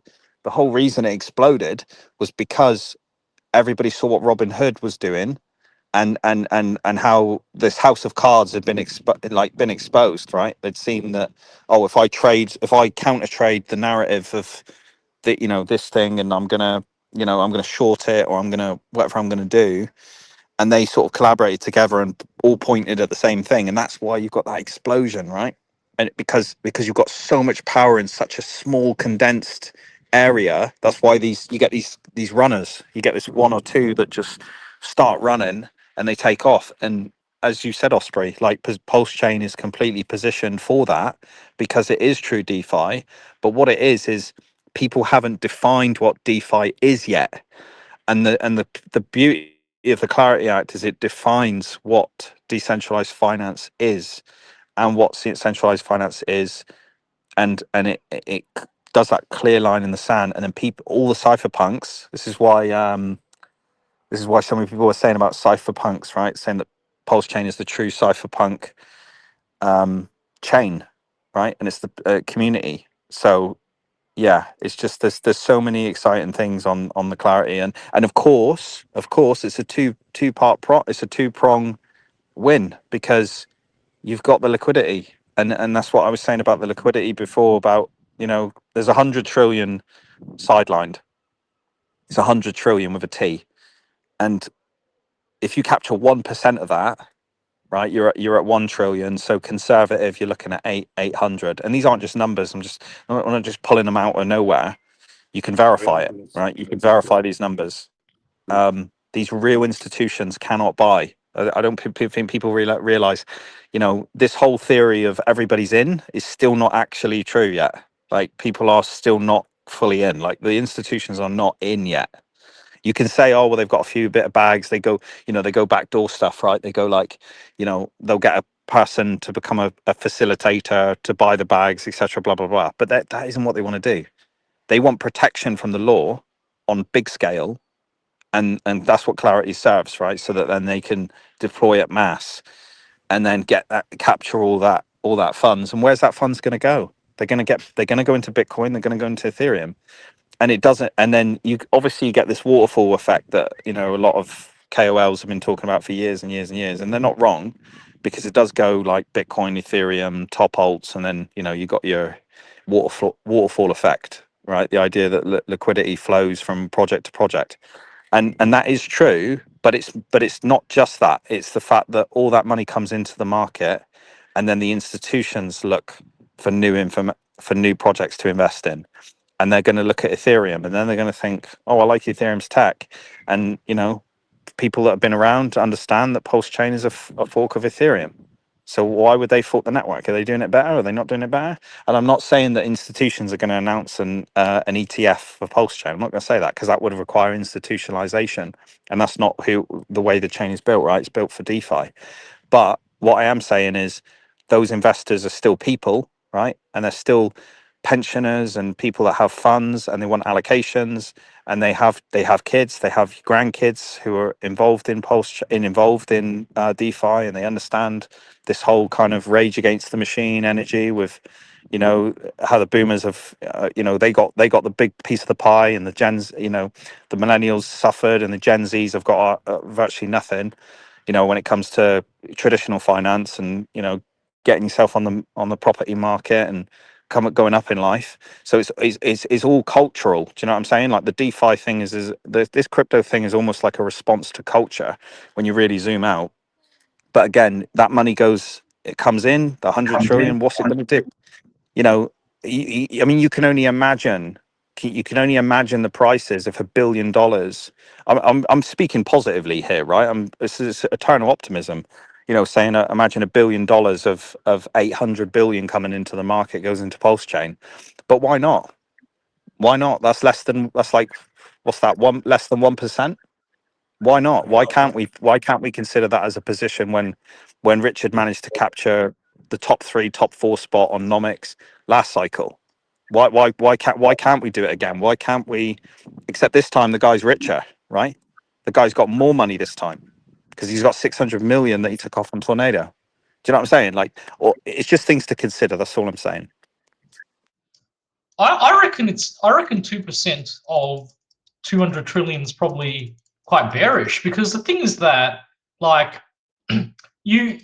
with all these other boomer assets, like especially with, you know, the rate at which money printing is done, it's gonna get to a stage where people of the millennial generation or less are gonna be thinking, well, you know, the only way that I'm actually gonna make it in life is if I turbo long and go turbo casino mode in assets which boomers don't go into, like crypto, for example.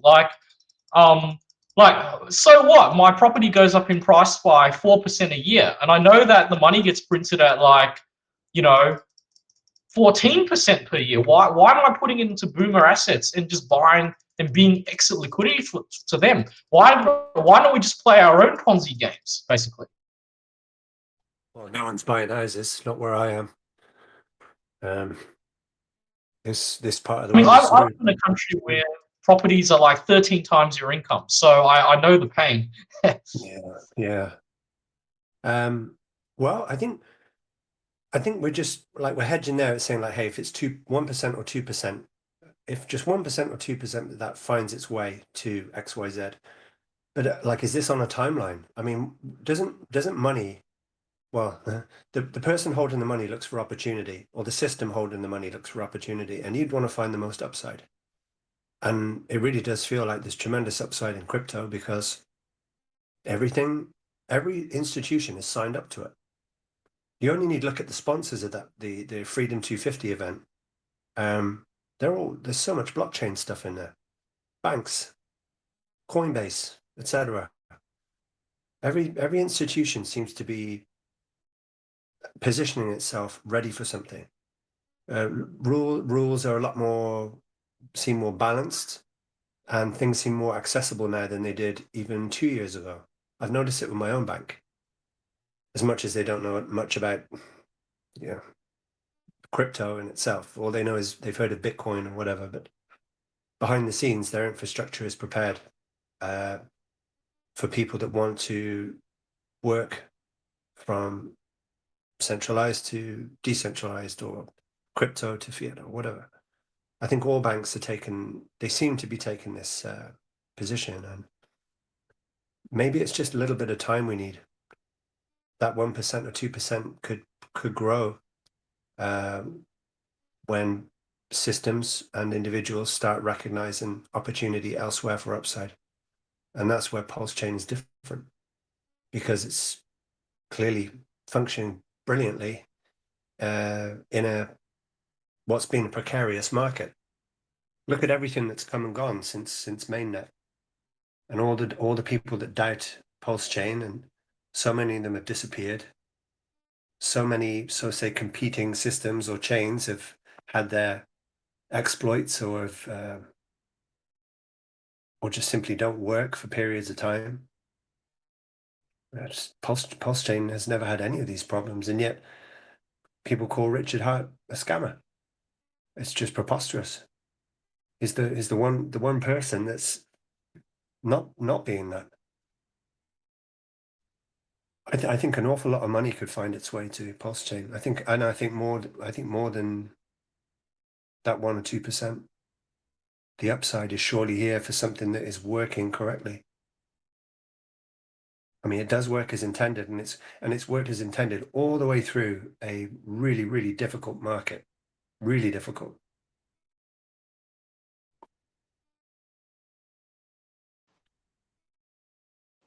Exactly. And just on the my last point that I wanted to kind of refine a little bit, because I realized I didn't say the second part of what I wanted to say, which is that it's not just about the institutions coming in and buying the bags. It's about the green candles. It's about retail. If we get an up into the right market, even if it's an institutional driven market, who cares, right?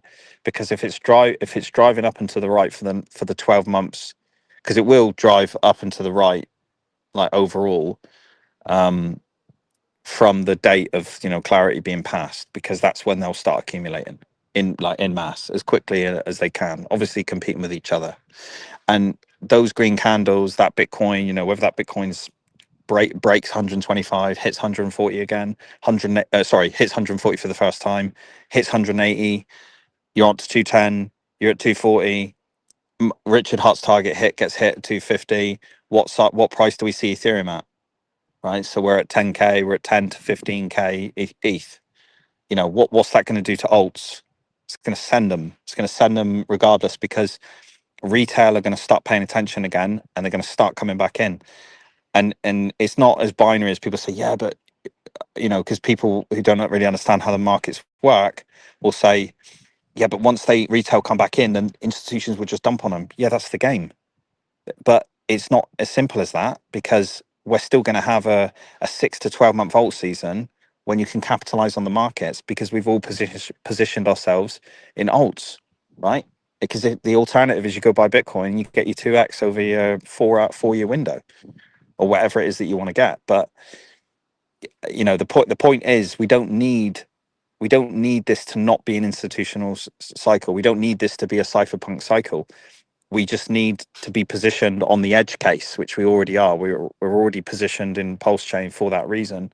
So it just happens that by the tides of time, we've the way that it's gone, that we're ready for the Clarity Act, and the Clarity Act will benefit us. So yeah, there's the edge case, there's the liquidity, and those are the two biggest factors. That's the only reason I'm bullish on Clarity, to be honest.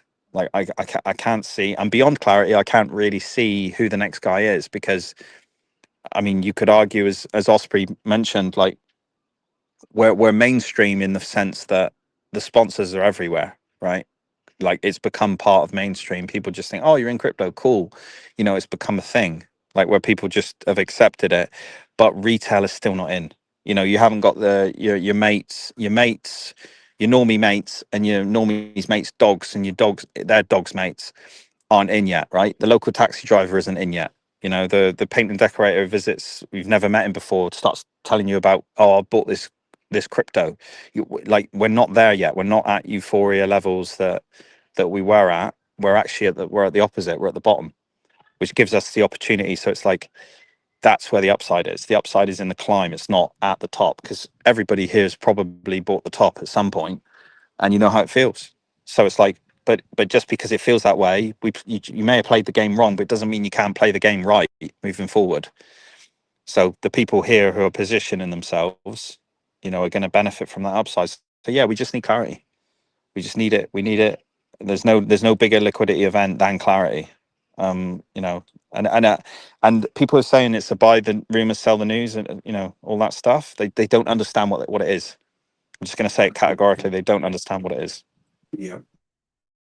I've been the last 10 days, I've been delving into this Clarity Act, how it's applicable to us specifically, but also for this upcoming VC. And I was going to bring this up next week, but do you know what? To save a bit of time and seeing as you're here, I wouldn't mind running it by you just to see, am I thinking about this correctly? So what I got from reading is that for PulseChain, in general, the key question under Clarity Act isn't is PulseChain legal? It's how decentralized is PulseChain today? Because the general direction of the bill is that regulators are focusing less on, or should focus less on, historical launch events and more on whether a network, say, is currently controlled by an identifiable person or a company or a group. But the framework in the bill repeatedly uses decentralization as a dividing line between assets and protocols that warrant heavier regulation than those that don't. So the questions, or like the observations I was going to put to our speaker next week, is that this distinction is based on a few little small points, like, can one person unilaterally change the chain? Is there an admin key controlling the network? Can funds be frozen? Does the chain continue operating if the pioneers disappear? And is governance genuinely decentralized or effectively controlled by a small group? And it was just my understanding that these are the sorts of questions Clarity Act appears designed to ask of all DeFi infrastructure.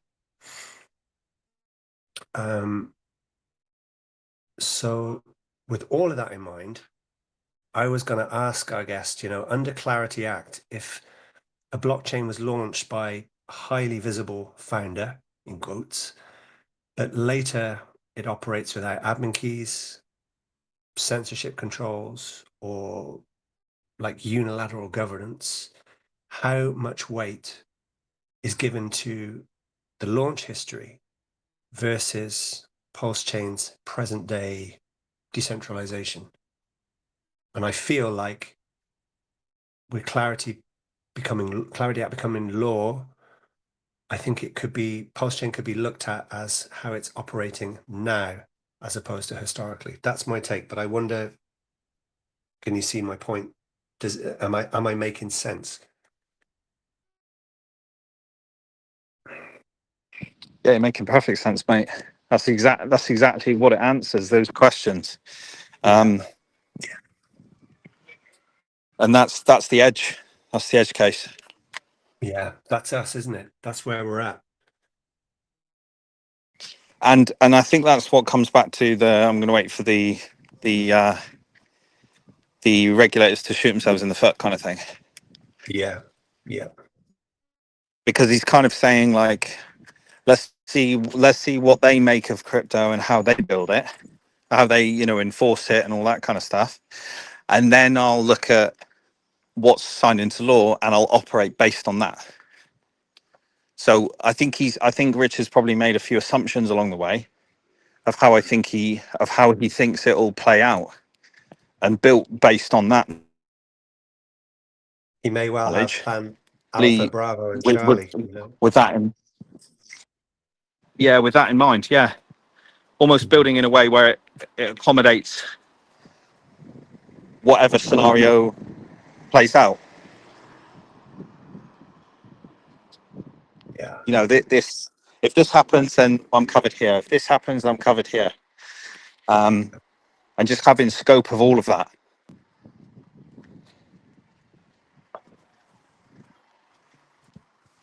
And a lot of that's us just basing on how well we think we know Richard, right? Yeah. A lot of that is assuming that he will repeat market performance from previous cycle.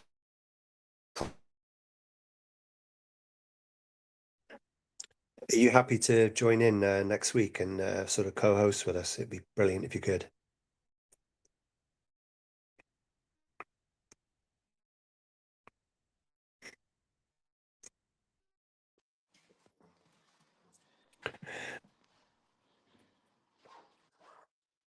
Oh, yeah. Sorry, I lost connection there. Yeah, absolutely, mate. Absolutely, that's what it's all about. I'd love to get stuck in and Yeah, great.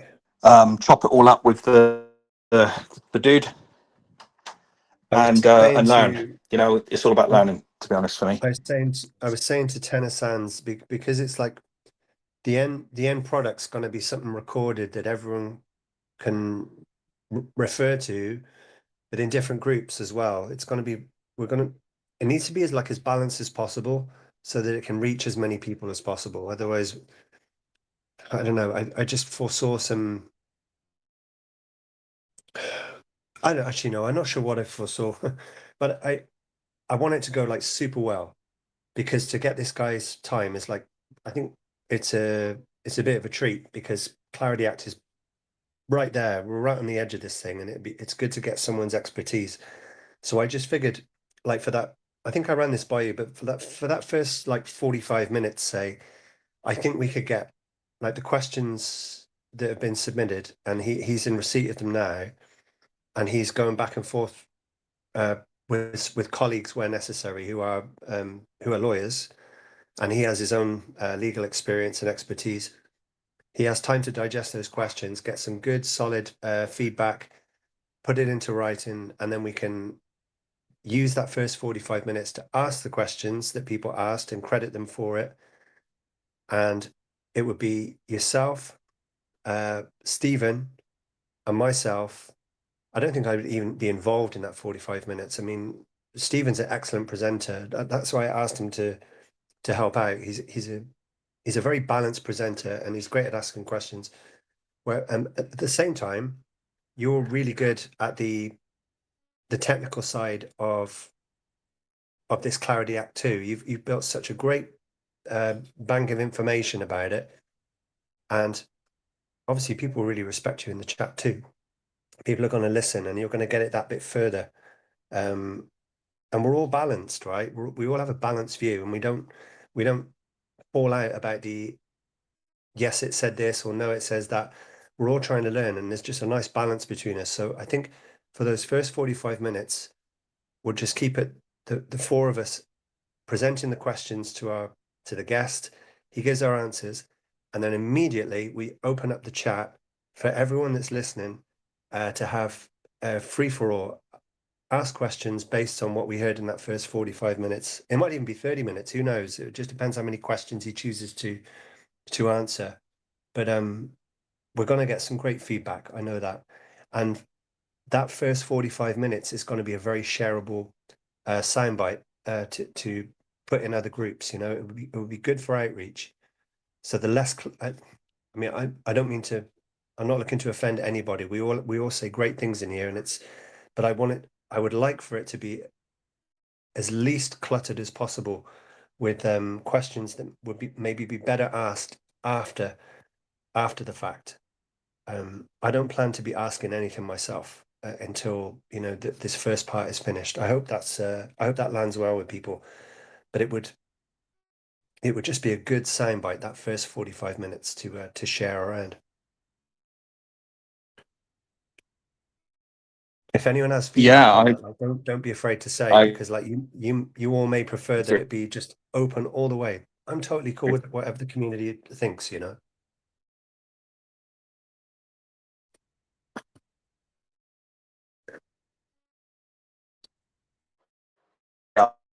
I perfect way to do it. I mean, at the end of the day, the guy, like you said, the guy's time is valuable, and we do want to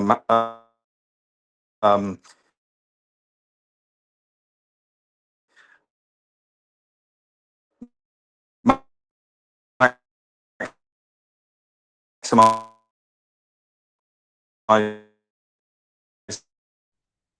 it's the opportunity we have with him, and I'm sure he would love to share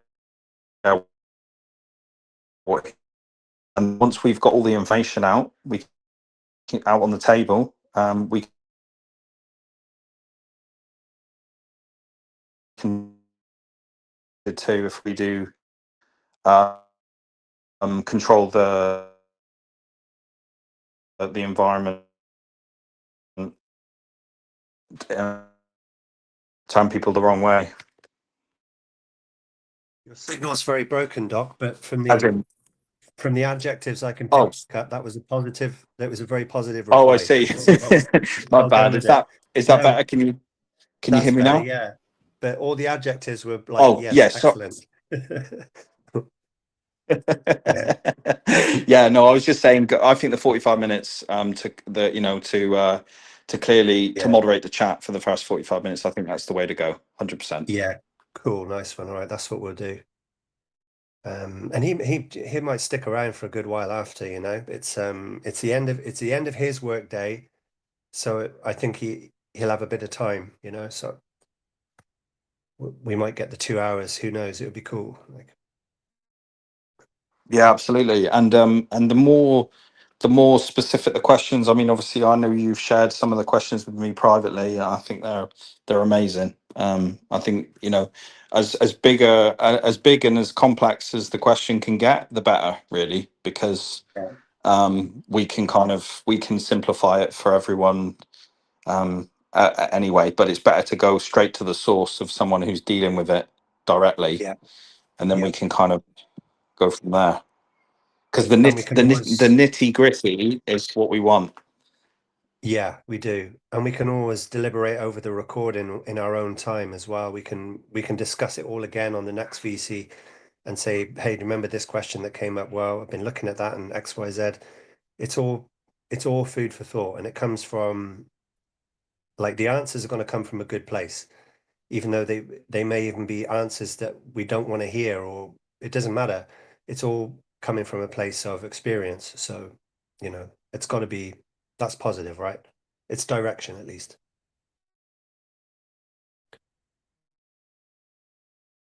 Yeah, 100%. And I think I agree with you completely on Stephen being a great host. I think he is. He's so neutral, and that's a real strength in a space where it's very easy to become divisive when you're in markets, because we have natural biases. Yeah, he's been good behind the scenes here, helping with all these ideas for how to present the VC, the types of questions. Like, he put some questions in there. They're really good. They're really good, and they're also, they're honest.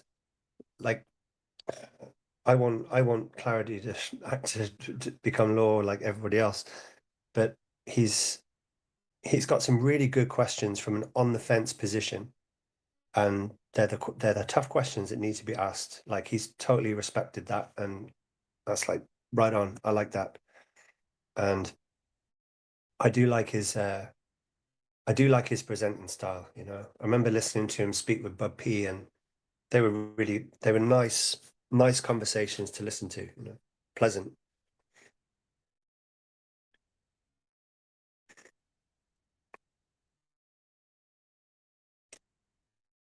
I've got to get on with Bud again. It's been so long. Hey man, how's it going? He Hey, is. so I've just been listening to the last sort of 10, 15 minutes. Nice to hear from you guys. Thanks for the kind words. You're welcome.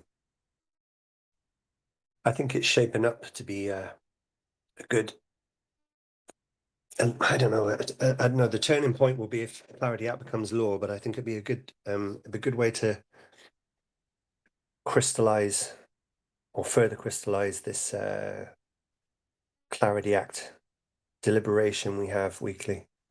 It's a great opportunity.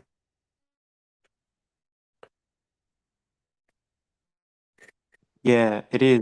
And I hope that whatever happens and whichever direction it goes, everyone maintains a positive mind, because I don't possibly see how we can fail in the end, given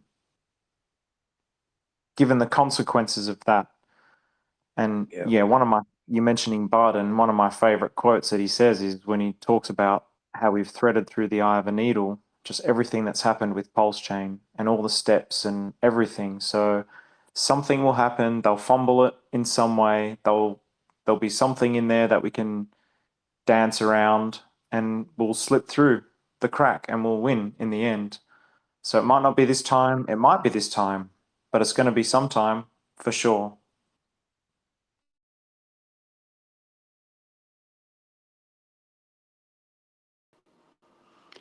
Hey Osprey, it's Hexy. I hope you're well. Looking forward to next week on the Clarity Act. Should be interesting. Just one little comment I have is that both Liberty Swap and 9iron have made comments fairly recently about that Clarity Act is not perhaps as important as we all think it is. Maybe that's just in relation to Pulse Chain or the PEG. I'm sure it's very important in relation to wider crypto, but I haven't raised any questions, but it'd be interesting to get your experts' take on some of their comments. I think that, hey, Lexi, how you doing? I think that's coming. Right, cool. It's built in, and I'm pretty sure too that'll be refined further after the first part of the VC. We actually mentioned it a little bit at the top of this one, because I read that same Liberty Swap post too, and it's almost separate to the Clarity Act conversation we were going to be having, because perhaps somebody knows something more. Like this is that plan B or plan C, you know, all eventualities options that pioneers may have. That's maybe that's why they're saying it's not really relevant to us, but at the same time, it's I think we want to be as educated as we can be. It's all very well someone saying something to us, as, mind you, that could be argued for our guests too. Those principles are the same, but it's good to get information from all sides to formulate some sort of opinion, and then you can maybe read a Liberty Swap post with some more confidence that they are saying something that's, yeah, it has weight behind it. I think that Liberty Swap and 9iron could be right, but I don't put all my eggs in one basket either. I like to, like anybody else in here, I think we like to have a good rounded opinion, and the opportunity is there to, you know, get some good expert opinion and take it from there.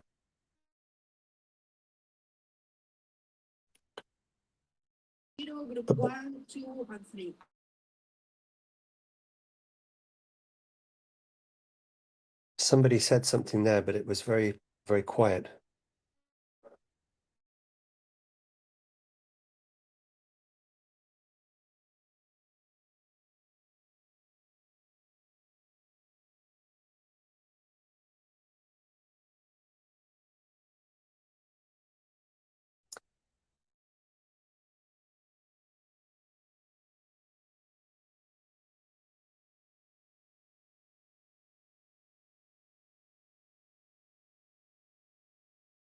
Yeah, I think it comes back to the theme of probabilistic thinking, which we touched on a little bit earlier.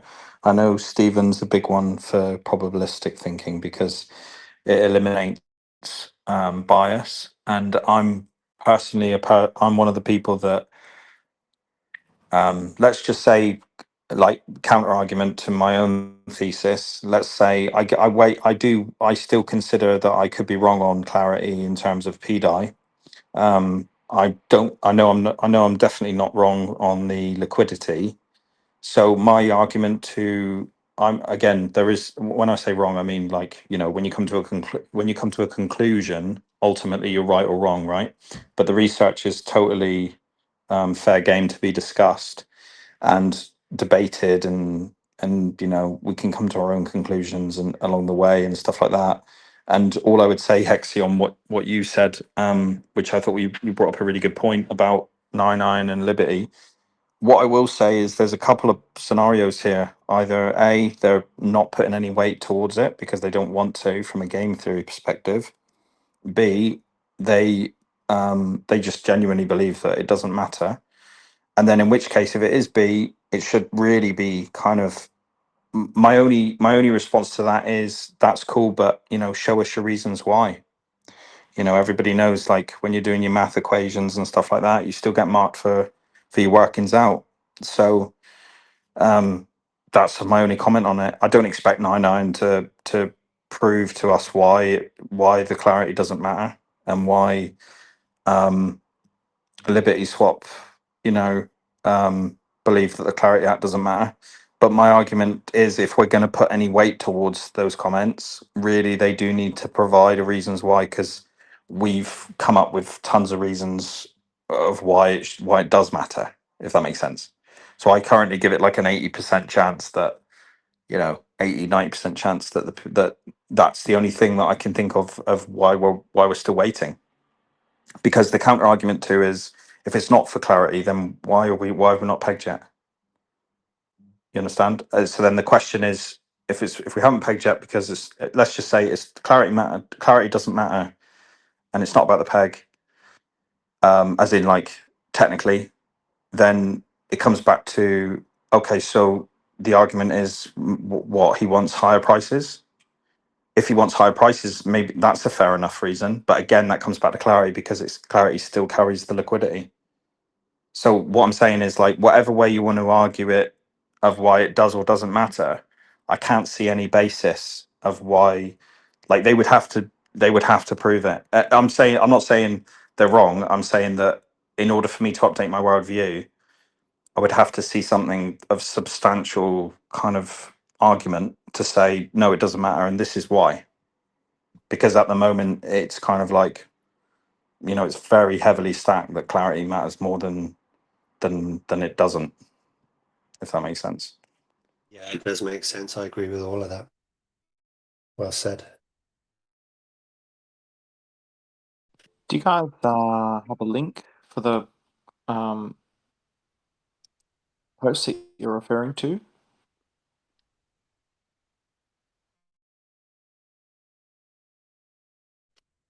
Can you repeat that again, Stephen? Sorry. Do you guys have a link for the posts you're referring to? You mentioned it was 9-9 and Liberty Swap. Is that right? Yeah, there was a Liberty Swap post yesterday overnight, my time. Someone had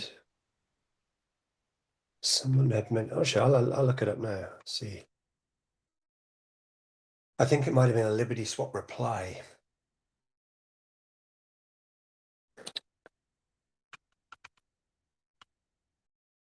Liberty Swap.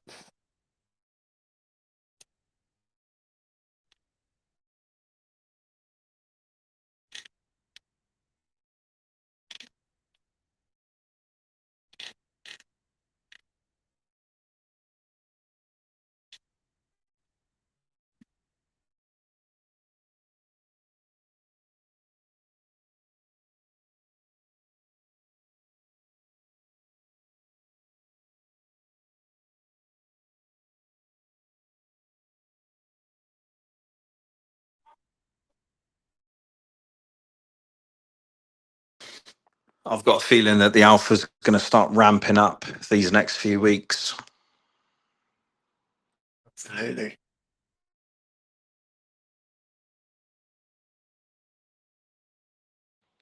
I've got a couple of bits myself that are operating in the background, which I'm looking forward to sharing as well. It won't be next week; it'll be a couple of weeks down the line. But that's if 9-9 doesn't beat me to it. So let's see.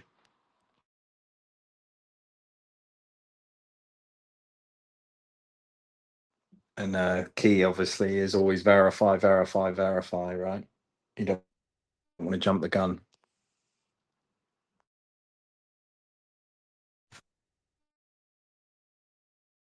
And in a space where things change quickly too, it's not easy. You have to work quite hard in this space if you're gathering information to relay, because you've got to be mindful of time. It's not easy. I know that. You're very, very good at it. Yeah, and it's balancing wanting to be first versus wanting to be right. Yeah. There's a lot of that. A lot of people want to be first, and it doesn't help. Yeah, no, and I get it. I do get it because obviously, it gives you a few ego points, and you feel good about it because people hold you in high regard. But again, it's more important to be right. It's more important to be right and factual than it is to be first always, because it takes a long time to build a reputation as well of being somebody seen as trustworthy and being trustworthy, being a reliable person. So then, I think that's where sometimes people got upset with Dirty before he disappeared.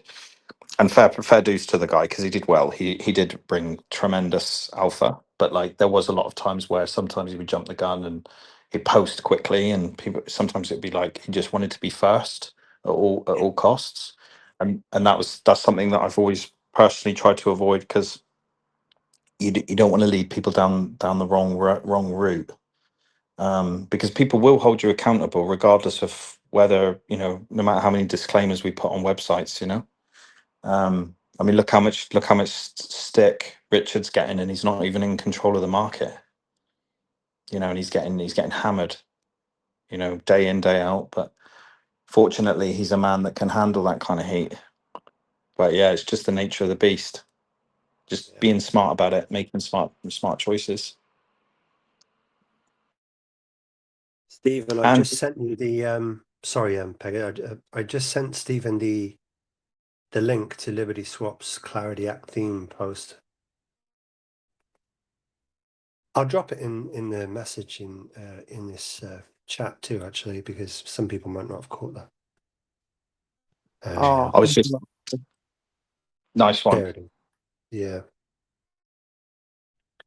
Yeah, I was just going to say, Osprey, and I just wanted to give you and Coexistence Stephen some flowers as well, bro, just for organizing these VCs first and foremost for you, Osprey, because without the VCs, we wouldn't even properly be able to formulate our thoughts and talk openly and debate and stuff. So just wanted to say appreciate that. And yeah, and Stephen, just good to have you, but back in the swing of it all, and putting out content and shining a light on it, because there are people that are on the sidelines who don't interact and don't jump on a mic and don't have aren't in it for the they're in it to just make money and go about their business and look after their families, and they're not in it for for the cypherpunk energy, and but they want to make money, and they don't really know what's going on, and they don't really understand a lot of the technical side. And you know, Osprey, you provide a platform where people can actually talk about that stuff, and we moderate the chat together, and we work hard, and a lot of that is to do with you, especially since you've taken over the chat, since Freedom gave you that, and so yeah, I wanted to give you flowers, and then also Stephen, again, for shining a light on what's going on, and also having that neutrality.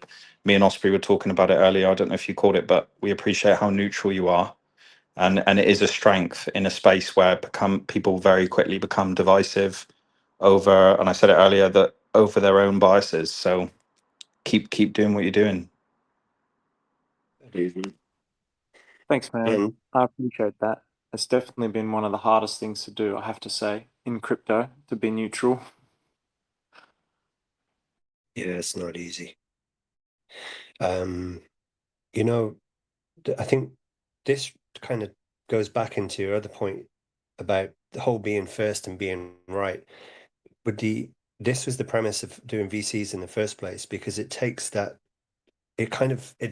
that opportunity that people chase to be first all the time. If there's a shared space where people are using their voices, and keeping in mind, crypto is a super quiet space, super quiet. It's all you'd think your brain tells you it's really noisy and super busy and super volatile and full of activity. And you almost assign sound to it, but it's completely silent for the majority of the time. But when you have a VC, we're using our voices and we're exercising a part of our brain which seems to be more sociable and more caring and more, I don't know, it's like you really do feel the community sense of things, and it becomes a priority and it becomes more respected. So the race to be first is dampened by the need to have shared insight, and that shared insight seems to be more strong this weather. So that's why I'm enjoying the VCs. That's why they're here. It's a means to perhaps introduce more of a balanced and community focused opinion. But thanks, Peter. You're very kind. Absolutely, mate. No, I love what you, I love what you said as well about kind of the voice, like, you know, that it's such a loud, that it's such an expressive environment, but there isn't a lot of, like, even just reading the chat, you know, the chat is such a loud thing, but it's actually not audible, which made me laugh because I was thinking about my girl whenever obviously I'm on my phone all the time, and she's, you know, often she'll be like, "Are you texting girls?" I'm like, "No, I'm texting Osprey." I'm texting Osprey and Coexistence Stephen and Trigon. So make of that what you will. But yeah, it's quite funny.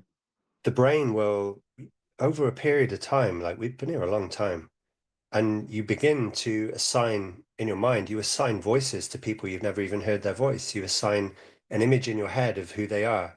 You try your best to assign an identity to a person because you're always trying to formulate a social environment or a community. This is just the human way. And when you're you're almost prevented from doing it when you don't have voice interaction. But when you have voice interaction, things just feel better. It feels like there's a release, and you finally get to meet your people. You don't feel so isolated when you're just scrolling through some thread on X, and you wonder, is it just me that thinks like this, or I wonder, do they really think like that? And it's a silent space. It's great. It's great to have voices. It helps. It's a great feature of Telegram.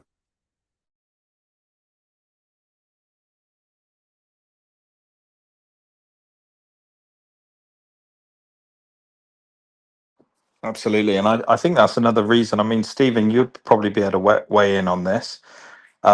You know, I know you've arranged a lot of obviously virtual events as well, the PDI conference, which was awesome.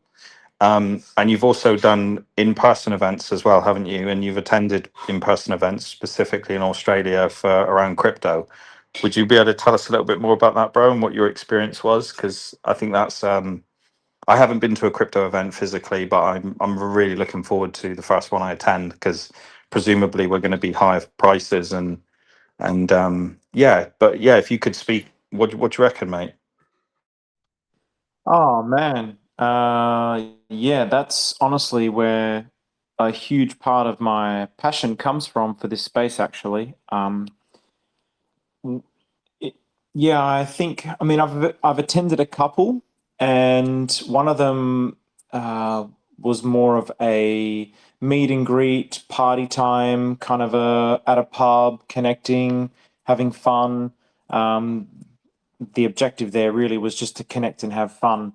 What I'm trying to do with other Australians is build a community where we can actually set a standard for utilizing cryptocurrency. So basically, the question that we're proposing is, can communities take back ownership of technology and use it for the betterment of people? And the core thesis is that the new financial system is at the convergence of blockchain, artificial intelligence, and community-led initiatives. So I've really been thinking a lot about this, and we've been connecting, and it's the power is there, man. So like, uh, basically, we started with just very small seeds planted around the country, and you know, 2 or 3 people here in one city, and 2 or 3 people there, and we had the 20. Now, once we actually created the non-profit organization, we had 20 at our first one, which we were really happy about. And one thing that I was extremely happy about in relation to that was at the last minute we got the 20, and it was room capacity, and a lot of it had to do with the social trust that I'd built on my YouTube channel as well. So the people that came along and invited their friends came with that. So that made me really happy, and that's something that we're really trying to nurture, this sense of genuineness and community, because the blockchain and the code and everything it's trustless, and there's no middleman. There shouldn't be any trust in that. But and I agree with that concept fundamentally. But the people, we should. I still truly believe that there has to be some level of like maybe not trust is the right word, but it's about the people in the end. So yeah, getting in that environment, and when you hear feedback from one of your friends who's like, I thought I was going to be in a room full of crypto bros, but everyone there was so genuine and welcoming. And if I was ever going to get into crypto, this would be the kind of space that I'd want to connect with, these types of people. That was for me very profound. So we're really trying to build that momentum of sincerity and genuineness, and we're trying to do something to actually change everything, really. I mean, if this idea works, which I can't, I'm struggling to see a flaw in it, actually, then I don't see any reason why the seeds of a new financial system don't get planted in Australia. Come up with the legal structure, coming up with the minimum viable product at the moment. So I'm working really hard on it. Like, my energy is just bursting with ideas, and just absolutely love it. Absolutely love it, to be honest with you. And we got one coming up on the 4th of July in Brisbane. We're just, all the pieces are coming together, man. Like, we set up crypto payments now. The first one we didn't have crypto payments. Now we have crypto payments with Helios Pay. So there's 11 blockchains integrated into it. That just all the pieces are moving, and each time we learn something new, and connecting with the community is the key. So for example, now with this one, coming up with 3 minimum viable products, and myself and the co-founder, Jimmy, we've come up with a lot of ideas, but we're struggling to know what is going to be the correct answer. And you can interrogate AI with these things as much as you want, but the best way is to do it amongst the community as well. So present those ideas and options to the community, get the feedback, and each time it helps us grow. Like, it's awesome, man. It's awesome. And even the negative feedback, or what is perceived to be negative feedback, like at our first, the one we did in Perth, which we really went all out. We got photos and everything like this, which you should check out our Helios Pay page. I'm so stoked, those photos and everything. But one of the criticisms was we kind of came with a big vision and pie in the sky, and we wanted to kind of pull people into that vision. But then there's people who are very logically minded and plan minded. They want to see numbers and data and fact. And then one of my friends who was there, he's like, okay, this is all good and well, but you're never going to overtake the financial system. Like, how are you actually going to do this? Like, you're talking about buying a coffee shop and starting an economy. Like, well, what about everything in the supply chain? You have to connect that to crypto. And in the past, I might have got offended by that, and like, there's this negative comment, but I took it on board, and actually it's been the key driver for the content in this particular, in this one coming up in Brisbane. So the world itself, the universe, which I just see as the universe, is leading the way. So, okay, that is an issue that needs to be addressed based on the information that I'm presenting to the world. These are the flaws in the information. That's how I take it. So the universe is showing me that. So then I take that information in, I process that information, and then we get closer to whatever the ultimate solution is. So long story short, the community stuff is the absolute best. That's where the real stuff happens, in my opinion. And that's where, what we're trying to come up with essentially is the model that I'm thinking is we start with a minimum viable product. I'll just give you one example. But basically, if you want to create an economy, you do have to integrate the entire supply chain. So my first line of thinking was, well, what if it's a house? If I was going to do a house, well, I would need the plantation farm. I'd need the place where they cut the wood. I need the place where they process it and blah, blah, blah. Everything that goes into a house. We'd want all that stuff, and we'd want to own all of those assets so that we cut the middleman out at every single stage. And then the end product is a house that's 40 to 50% cheaper than what's on the market today that you can sell to the members. And so all the members within the legal structure own the assets. And this is the beauty of it. It's really just kind of what's already in the world, but on blockchain with AI and with the right kinds of principles. It's just beautiful. So now if you imagine a house, there's all these people along the supply chain that are trying to profit off each other. So by the time it gets to you in Australia now, it's like, 1.5 million for a house. It's insane just to build a house, maybe or maybe not to build a house. But anyway, it's really expensive. So again, when you as a collective, you combine your money instead of the old crypto mindset of just wasting money on a house, which becomes a dead asset. Maybe it appreciates over time. But wouldn't it be better if we pulled our money together, accumulated the assets that go into that house, and control the production, and we don't need to have all the profits? We can cut the profits down to like 5%, and all the members are benefiting from that by virtue of the membership. And you essentially continue to expand that membership until it becomes an economy, and everything's just like a self-feeding loop, and it's a flywheel, and it all feeds into each other.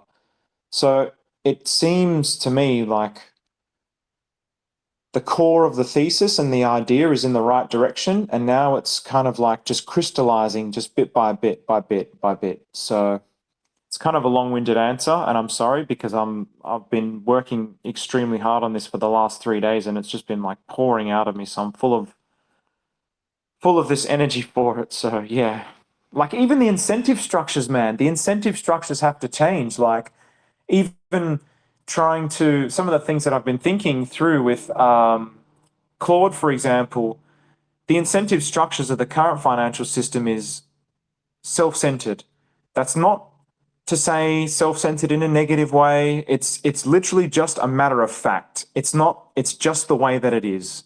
And what I mean by that is, a clear example is corporations, by virtue of their existence, they demand more profit.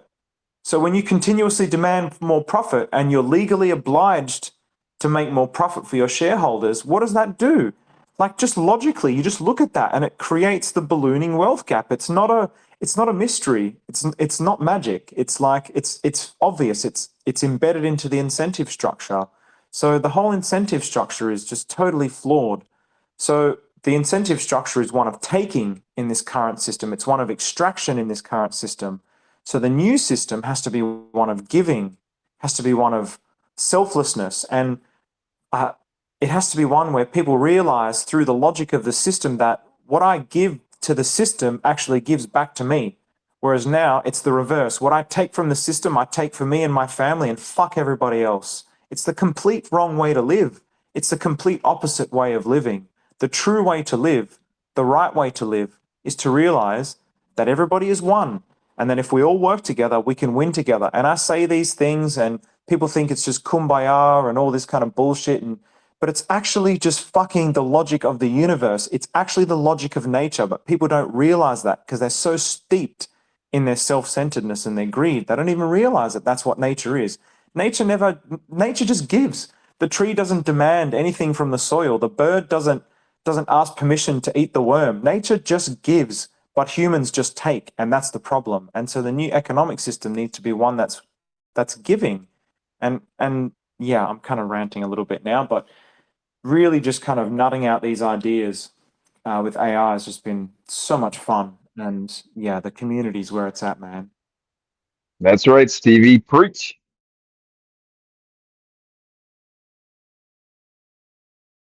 Yeah, and I think that's reflective of I think a lot of reason that uh, a lot of people are here is because that reflects from Richard as well, because a lot of these ideas he's talked about people, you know, is he's always come across to me at least as a very generous human. You know, and yeah, I just think generosity goes a long way. So I think we're aligned on that 100%. Yeah, for sure. And I think the deeper that I've understood Richard, the more that those things have become apparent. I mean, I was not a day one disciple of Richard. I came in through a friend and then I listened to some content of Richard and I was like, this guy seems like he's got the right kind of mindset. He seems like a genuine guy and he wants to make the world a better place. But the depth of his being, I probably wasn't really truly aware of. Um, and so this is really something where it's like, yeah, hearing those types of things, like he says something along those lines where like there's really nothing more important than people or something like this. It's like a really beautiful thing. It's a really beautiful sentiment, and it's true, but you don't really pick up on that. Like that sort of stuff got overshadowed in some ways in his outrage marketing days, which was a real shame. But you know, this new Richard that we see and the videos, like his sincerity and his genuineness is just it just shines. It shines out of him, and it's really lovely. And the what and how much he's taught us about DeFi and these things, like man, I never cared about these things before. I never thought that they were that important, but yeah, I mean it seems like one of the most significant things that we can do right now in terms of in terms of the financial landscape. Yeah, and that's the thing. I mean, you don't know what you don't know. And as you evolve, you know, because we're all evolving as humans, you're kind of you're learning new things, and like you say, I'm the same in that, Stephen, in that I care about stuff now that I never used to care about. I didn't used to care about all this stuff, like you say, like middlemen and security and privacy laws and human rights and all that sort of stuff. Never, I just never batted an eyelid. I always thought that, oh, you know, I've read Rich Dad Poor Dad, and you know, I know more than, you know, I'm not going to buy a house. I'm going to wait. I'm going to invest in assets and build my wealth that way, and then maybe buy a house later. Or I'm not going to spend my money on dumb stuff and try and accumulate and try and invest and find a vehicle to invest in my future so that I can eventually earn some form of passive income or and escape the rat race. You know, all that kind of mindset. Do you know what I mean? That mindset shift that happens with a lot of people. But I never considered all the responsibility that comes with that, which I think comes as a result of accumulating wealth or becoming or getting around wealthy people and then understanding how they think. And even though a lot of us are still waiting on that payday, so to speak, I think a lot of people are already making that real formulative change ahead of time to become the people that are kind of not only worthy of attracting that into their life, but knowing how to keep it and sustain it and, you know, pay it forward, because it is a journey. It's not, you know, sometimes you see like these little quotes like, you know, I had to become a millionaire in my mind before I became a millionaire in the bank. And it's this idea that you kind of have to become the person in order to not only attract it but to keep it and to and yeah, just and then have the responsibility of having that, because it's kind of like once you've sorted yourself out financially and you know your own needs are met and your own family's needs are met, then the question is what's next, and then obviously it's other people. So yeah, Rich is a good example of somebody who's gone down that journey himself and already acquired it, and became retired at 25 and multimillionaire, found Bitcoin, became part of the community, and then so he almost started his journey in crypto coming from a place of giving because he didn't have anything that he needed.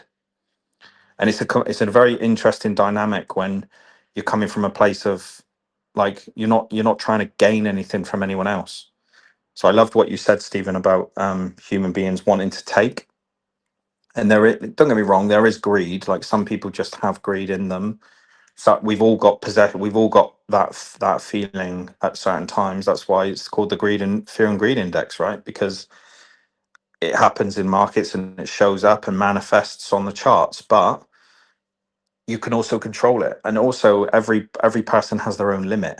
So it's like, everybody has a certain threshold when you've met all those needs financially and in their own lives, because obviously money can manifest a lot of other things like freedom and love and prosperity and community, and time dependent. Like, you don't have to be dependent on time or dependent on the hourly rate anymore, or you don't have the chains of a job or chains of this. You don't have to, maybe you're not stuck in a city or a country that you don't want to be in anymore. There's loads of manifestations as a result of that. And I just think, when I look at Richard as an example, he's already journeyed that, so he knows what it's like to look back and and say that, see those things, and he's got that perspective, where he can look back and say, I've done that, I know what it's like. I've peered behind the curtain, and this is what it's all about, and that's people. Yeah, and yeah, I think that was along the lines of what the quote was. Like, yeah, there's nothing more important in the world than people, and like, I just can't stand the negativity towards him. Like, it makes me sick, actually, because his life would be so easy if he just did what all those loser plebs who criticize him do. If he just stuck with Bitcoin, just rode his bags to the top, not waste any time with creating a token and attracting all this scrutiny and you're a scammer, and the way that he's pivoted his mind from Bitcoin to Ethereum, and not only just pivoted his mind, but like admitted, hey, that was wrong, and updated his worldview. Like, that's such a rare quality to have. That is such a rare quality to have. People's minds generally are very fixed, and particularly when it comes around money, it's really going against the sort of core of self-centeredness that majority of people live by, to really basically speak out against your own investment in some ways. So those types of qualities are just exceptionally admirable, in my opinion. And yeah, like, even the way that he's talked about the middlemen, like, just hearing those words again and again and again and again and again and again, it didn't sink in. It didn't sink in until I kind of looked at it for myself. I mean, even when I was doing this presentation now for the Australian DeFi community, it's like, holy shit, now I see it so clearly. It's like, yes, it's obvious. Like, at every step of the way, the middleman is taking a cut. At every step of the way, everyone's trying to profit. Like, of course, the assets are going to keep growing. Of course, we're going to have to keep printing money. Like, it's embedded in the logic of the system. The flaw is in the logic of the system. And he's seen this for, like, I don't know, 10 years. How frustrating must that be? And that post where he was like, blessed to be able to see the future, but cursed that nobody else can see it. And I'm like, man, boy, do I know that. Boy, do I know that. I've been stuck in that dilemma for the last 10 years myself, related to other aspects of reality. But it's a profoundly frustrating and, like, beautiful tension, actually. But yeah, I think, I just think he's a wonderful human, and he's doing a lot of good for the world. And it's a real pity that he has to be in the shadows, and it's a real pity about, yeah, the optics around him. But I just think, I think there's going to be a big slam dunk at the end of all this. Yeah, the slam dunk is the moment I'm looking forward to as well. Yeah, but even going back to that self-centeredness and stuff, like it's someone shared with me just now, these people that someone was giving away free cookies, and then all these people like crowded around her and stole the cookies, and it was a particular religion, and he was like ostracizing that religion. And I've seen the same with other cultures as well. It just comes from a lack. Like it comes from a lack, and that's all part of it's all part of the structure of the system again. Like even you hear like atheists say things like, "Oh, the kids in Africa, if there was a god, then why are they born with like insects eating their eyes from the inside out and all the disease?" And it's like humans did that. Humans did that. We exploited them. The first world countries exploited the first world countries, and they are fucked because of us, and they're fucked because of the economic system. Like that's why they're living in that kind of squalor. Australians don't live in that squalor because we're taking advantage of the system that we've propped up. That's why. And so when you think about like, okay, where does this future go? Like, man, for me, it's unlimited, actually. Like this idea that we're planting in Australia, I truly believe it's a multi-billion, if not a multi-trillion dollar idea. Like I don't see where it stops. Once it starts, I don't see where it stops because it just snowballs into endless prosperity for everybody. That just seems like the logic of this system. So I look at it and go, well, we can solve the crisis with Indigenous communities in Australia, which is something that I was very passionate about for a long time. I'd always be an advocate for. I'm more of a left winger. I'm much more central, but I'm still left wing. But I was very left wing and like, oh, we're not doing anything for the Aboriginal people. Like we're racist as a country and all these things, and we really had no solution, and we still have no solution. But this solution that we're coming up with, this gives them the tools to apply their way of life into the logic of this system with the code and the math. And it's theirs. Nobody tells them what to do with it. Nobody controls them. It's theirs. They own it. It's beautiful. It's sovereignty. So you do that in Australia. So that heals all the problems in Australia. You make Australia a country that is abundant. So we don't need to do all this bullshit. Stop the boats and the immigrants are the problems. All of that nonsense disappears. Then it snowballs into these third world countries. Hey, we have so much in Australia. We don't need all of this stuff anymore. Like we've got it all figured out. Here you go. You can plug into the system. We'll start you up. And this is going to eventually benefit us because basically you'll pay it all back plus some. And then you're one with this system. And then you being in this system is better for us and it's better for you because now you're out of poverty. It's like it's a snowball and it's so clear in my mind. But now it's just the steps of actually like putting laying those foundations into the world, which, yeah, it's not going to be easy.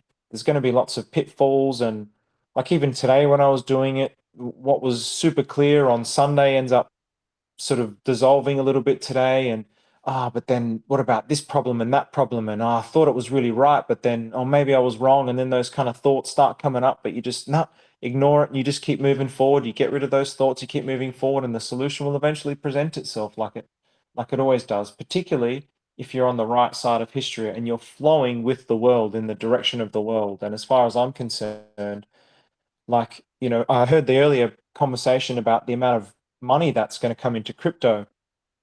I think everybody's severely underestimating it. Like the entire world is going to be on the blockchain eventually. Real world assets, everything's going to be carved up, houses, buildings, everything's going to be on the blockchain. Like I don't see why it wouldn't. Maybe things are going to be like centralized, but it just seems inevitable that everything is going to go on the blockchain. So yeah, the sky's the limit. And the way that I see it is like, do you want to look back in 20 years' time with that profound satisfaction that I put my heart and soul into laying that foundation and I helped build that and the world is better because of it? Or do you want to wait 20 years for somebody else to do it and then just hop on and, okay, yeah, that's cool. And maybe for the last 20 years, it was You weren't you were sort of wandering, lost and aimless. Like, people talk about AI and a lack of purpose. People always talk about purpose with AI. For me, purpose is like effortless. You just live for the world, you live for people, and you'll find your purpose there. But again, the whole incentive structure of the whole entire economic system, which is where I started this rant from, was it's self-centered. So everybody's trying to take from everybody else. So when you come even thinking about what is my purpose in this world, you're even thinking about it from the totally wrong perspective, because the whole world has conditioned your mind into self-centeredness. So from the ground up, it's rotten from the ground up. So for me, it's like, oh man, what a blessing. Like even now I'm getting emotional. Like, I've just cried so much over the last few days with gratitude. I'm just like, holy fuck, like this is actually a reality. I remember I had a vision years ago, like 10 years ago, that Australia would be this. It was, for me, it was like this vision was so crystal clear. It wasn't something, it was just a matter of fact. It was not like this out of reality kind of thing. It was just an objective observation without even thinking about it. It's like, this is the trajectory that Australia is on. This is where we're headed. This is the spirit of Australia. This is what we will do. But outside of that vision that I had, and I look around and, people arguing about this and stop the boats and immigrants are ruining everything, and this self-centeredness that's like permeating society. It's like, oh man, that vision is just totally crazy. It's never going to happen. It's never going to happen. But now I'm just seeing it unfold before my eyes. I'm seeing that vision that I had all those years ago it wasn't crazy. It wasn't crazy. And I keep getting that confirmation from the universe that I'm on exactly and precisely the right path, and there is no other path to be on. It's really, really profound, and it's really beautiful. And I know I come at it from a very like metaphysical, spiritual kind of thing, but even mathematically, if you can design a system where giving is the incentive and you're rewarded for giving, it's I don't know, it just seems flawless to me. Rich's heart is right. Yes, he is. Richard Hart is right. It occurs to me, listening back to you there, Stephen, it's like there's a generation of people that have no skin in the game yet. And they're very small yet. But in the decade or so ahead, I wonder, will they look at Richard Hart differently than some of the doubters out there? It's a time horizon. It's a time horizon thing. We're in the process of adopting a whole other technology, and there's a generational issue. So many people are so used to TradFi. So many people are used to feeling safe. So many people are more reliant on banks and loans and everything that comes with that feeling of net safety, tried and trusted, the illusion of tried and trusted. But somewhere along the line, it's these people that are going to hopefully benefit from a new tried and tested, things like PulseChain, owning their own things, controlling their own coins, controlling their own privacy. So Richard Hart was right. I think it's going to compound more and more, I hope, over the years to come.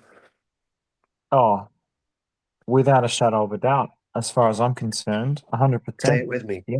Say it with me. Richard Hart was right. Richard Hart was right. That's a boy. Good on you, young lad. Richard Hart was right. And going back to this community thing as well, something popped into my head. The power of the community is in creating the atmosphere and the environment that makes people comfortable with DeFi, because in their minds, rightly so, they just see it as scams and Ponzi's and rug pulls. because everybody's fighting each other for the pot of gold.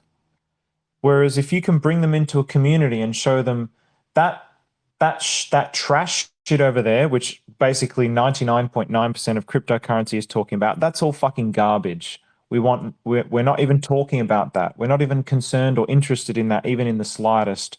What we're telling you and showing you is that this technology is superior because of A, B, C, and D, and we're going to show you the solution that's going to convince you that it's actually a superior technology. But now they just don't understand it. So that's where the communities, in my opinion, are so important, because there's only so much that we can do online. There's only so many voices you can reach online. There's an energy, and there's just an energy of being around people. There's an energy that occurs also online, virtually, but there's a special energy in being together with people. And when you can foster an open, genuine energy that brings skeptics in and slowly convert people bit by bit, it's just a network effect. So now it's almost like we've exhausted the network effect online. Now we really need to grow the network effect on the ground in these communities. So that's where these things are so important, in my opinion, which is also largely what drove Hex's growth as well, really. KFC TV, all those guys traveled around, the people traveling around Europe, like that's really the people in America, they did a lot. In Australia, I don't know how much we did in Australia in terms of like traveling around and promoting. I'm not too sure. But I would say, yeah, those types of communities were a huge part of the growth. But the thing is, again, it's like the times are different now. So that era of cryptocurrency, and this is not to say that Hex has failed or anything like this. I still think Hex definitely has a place to play within the PulseChain ecosystem. It's just that Hex was in that time, in that era where everybody was just wanting their own individual token to pump. We're now existing in an ecosystem, and this ecosystem is something that we need to nurture carefully with love and actually create the right kind of system embedded into this ecosystem. So it's more than just one individual token succeeding, but really probably 95% plus of the blockchain really only cares about that. They're still trapped in that old mindset of, I just want my token to pump. I just want my price to go up and then I can just leave. But no, that era is dead. So the new era is bringing all of this together into this new whole. And this is where the communities need to now come together and start spreading that message. And that's hopefully the standard that we're going to set and create in Australia, that we can start to share the ideas and the models and, open source it, essentially. Like, here's all our bloody PowerPoints. This is what we did. This is how we did it. This took me 100 hours, but you have it for free. Go and spread it. It has no value to me sitting here on my computer. Take it, build it, blossom it in America, in Europe, wherever. How many, you're talking about when people, DeFi really is full of people that take advantage. And it's in the real world, it's in DeFi, it's everywhere. Opportunity comes in many guises, right? But you look at PDI conference as a legitimate example of a backbone to an idea. Like if PDI conference would be a great example of how DeFi can be when people land and want to find out more. It's personable. It allows for interaction. It puts faces there and voices. It checks all those boxes. Like PDI conference was amazing. It was a real good example of the spirit of a community, a strength, even if it's just a seed. I think PDI conference, let's say PDI conference was a seed. I think something has grown from that. I think it's kind of a good answer to the question you asked of the situation we find ourselves in. PDI conference was it, and is it? What can grow from that? Like, do we just need like more people at a conference, or are we all? Do we find ourselves talking just to each other all the time? Because at one point we all were, but I think we're reaching more people now as the market progresses naturally. But when retail comes, and they will come, I wonder what they'll be looking for, because they're going to have their own questions, and they're going to want to see some spirit, some sort of, I don't know, a reference point. And something like PDI conference is it. I'm not saying like get to work, because it's a huge undertaking as well for just even a couple or three people. It's a huge undertaking to put that on. And I remember how, occasionally you'd have to go off to rest because it was like a full weekend, and you got different time zones and different constraints, responsibilities, and Pete, in a digital world, I'm kind of going around the houses here, but in a digital world, it's very difficult to have a central point of reliable, fair essence of community that people can arrive at and respond to. I think PDI conference is the closest we got to that yet. I hope all that makes sense. Yeah, that makes sense, man. That the PDI conference was it was so good. I loved it so much. It was so much fun. Everyone Like, there was just how can we streamline that? Can it be done? Can it be streamlined? It's just, I don't know. what do you mean by streamline? To take the like the efforts required, like we're in a digital age and things are so much easier in a digital age. Like we can communicate so much quicker, and we've got these amazing facilities like live video, and the voices are in time with the picture, and we can have 8 people on a screen at once and a live chat next to it. It's like amazing. But the effort required to do it, like I don't doubt it took you so much effort to organize it and communicate in advance of it going live, and just the communication as well online. What's up next? Who have we got talking? Tune in for tomorrow. We have so and so. Hey, I must contact so and so and make sure they're okay for tomorrow at this time. And it's a huge responsibility to put something on. Even if I remember doing the first VC on here, like I was really nervous. I've never done anything like it. I'm 47. I've never done a VC or put anything on like that before. And after a couple of goes, you're like, okay, I get it now. It's a lot easier. But to put on something like a conference is a huge undertaking. I wonder, is there a way to make it easier? Or maybe we have all the tools we need already. Maybe it's just effort that's required every time.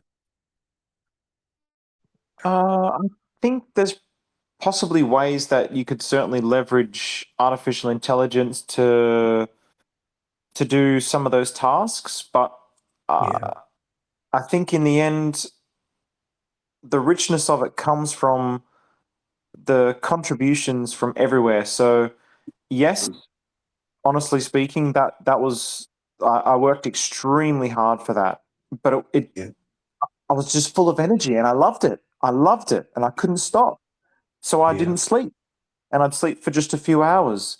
I was so passionate about putting this thing together, and I just felt so blessed to be putting it together. And everyone contributing in whatever way that they could was giving me the energy. So I just feel that it would have to just continue along those same lines. Like that's what made it so good, that there was all these contributors. And yeah, I like, Steve-O's was brilliant with his background. Bud was that awesome calmness, and he offered a lot as well. We had a really solid team, a really solid core, and it was it was a hell of a lot of work, but boy, it was fun. And just when people were so willing to give, it was fantastic. And yeah, my mindset is just I'm just going to do it, and if people want to contribute, then they can. Because I used to be, well, particularly when I was in university, like trying to wheel everybody to kind of like follow me, like, let's do this together, come on, but nobody can match that energy, and everyone's just like, no, I can't be bothered. So instead of fighting the world, I've just gone, okay, well, fuck it, no one else is going to do it. Maybe I shouldn't swear if your son's in the room, so sorry, Osprey, but I'm He's like, cool, don't worry, you're way out of earshot. that's Do you know what I noticed about the conference is as how many times the speakers over those 2 days, when the conversation gets more relaxed, people get a feel for it and they find their feet with their voice, and that sounds like weird. No, they find their footing, and their voice, their delivery improves, and things get more relaxed, but by default. And how many times people landed on the subject of spirituality, their faith, what gets them through a market. Some of the best conversation throughout that conference, for me personally, came back to people's faith, their spirituality, and good faith belief in other people, and the idea around what we're all trying to be a part of, and we hope we're a part of. That was super powerful. I remember my wife commenting on it at the time. We were listening to you, I think, on the Saturday. I think it was the Saturday. And she remarked, like, so many of these guys are just talking about faith and spirituality as a part of this journey. My wife is a very spiritual person, and that was one of the first things she noticed. It was remarkable. Yeah, it definitely had a lot of that atmosphere. It definitely had a lot of that atmosphere, which I really liked that aspect of it, actually. And so I think that's definitely one of the strengths of what's happening here. We all have something in common when it comes to good faith belief. People find a way to reconcile with the fear, the unknown. There's a base level, and it's often in spirituality. Like, data is good too. Data is great, but there's also this leap of faith that everyone has to take in some way. Some people don't want to admit it because it's something you have to wrestle with every day. Am I doing the right thing? Everything is risk. Everything. Getting out of bed is a risk. But there is a base level of good faith belief, and it really came across in that conference. It was so cool. So cool. I think that's what outsiders are looking for, a sense of belonging, like camaraderie and kinship. The conference had that. It has that.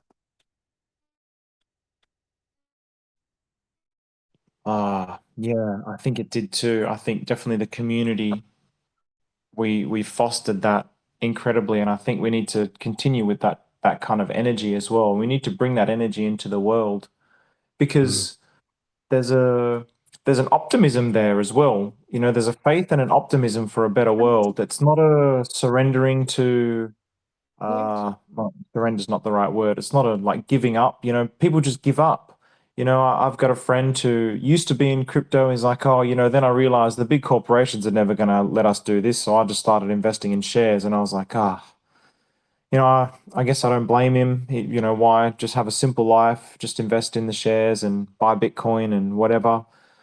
I was a bit disappointed, a little disappointed, but that's just how people are. They're just that the world it's like numbed people to how it actually is, and we're so complacent to all the wrongs of the world, and it's for me it's just not good enough. I can't live in a world that's like that and be satisfied or truly happy when there's suffering in the world. It doesn't make any sense to me that I get to be in Australia and then there's all these people in Australia who think that they have a right to be born here, but they have absolutely no right. They were born here by the grace of God, by the grace of the universe, like sheer blind luck that you got spoofed out of your dad's dick in this country, sheer blind luck that you weren't born in a place like Africa.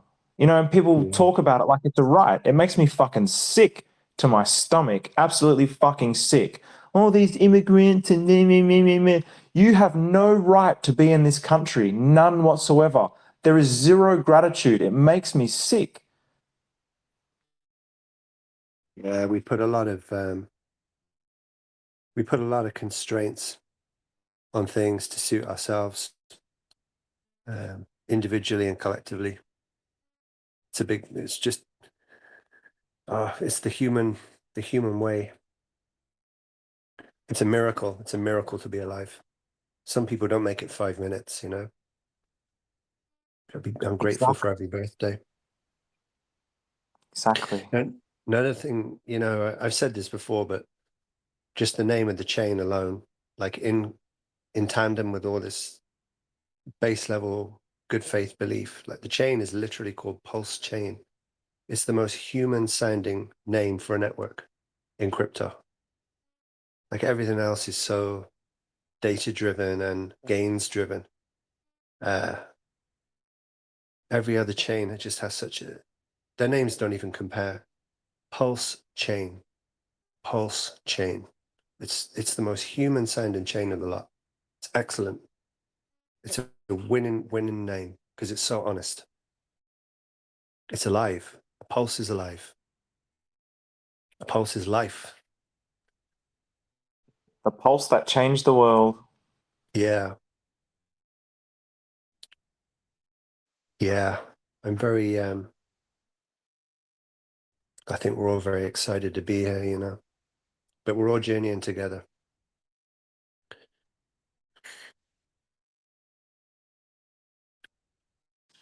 Yeah, and it's very interesting what you were saying about maths and stuff like that. Like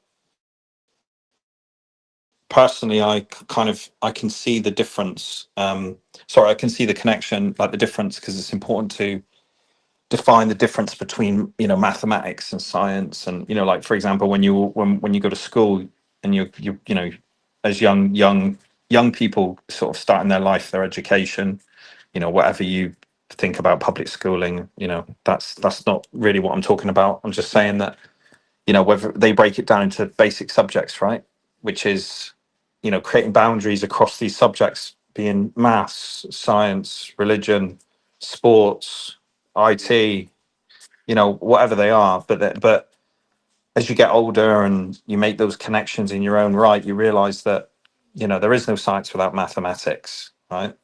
There is no sort of religion without science. There is no sports without science and maths and equations and analytics and all that kind of stuff. And it all connects. You know, when you mentioned about data, Osprey, it made me think like, you're right, because computers are like data and they're like almost got limitations.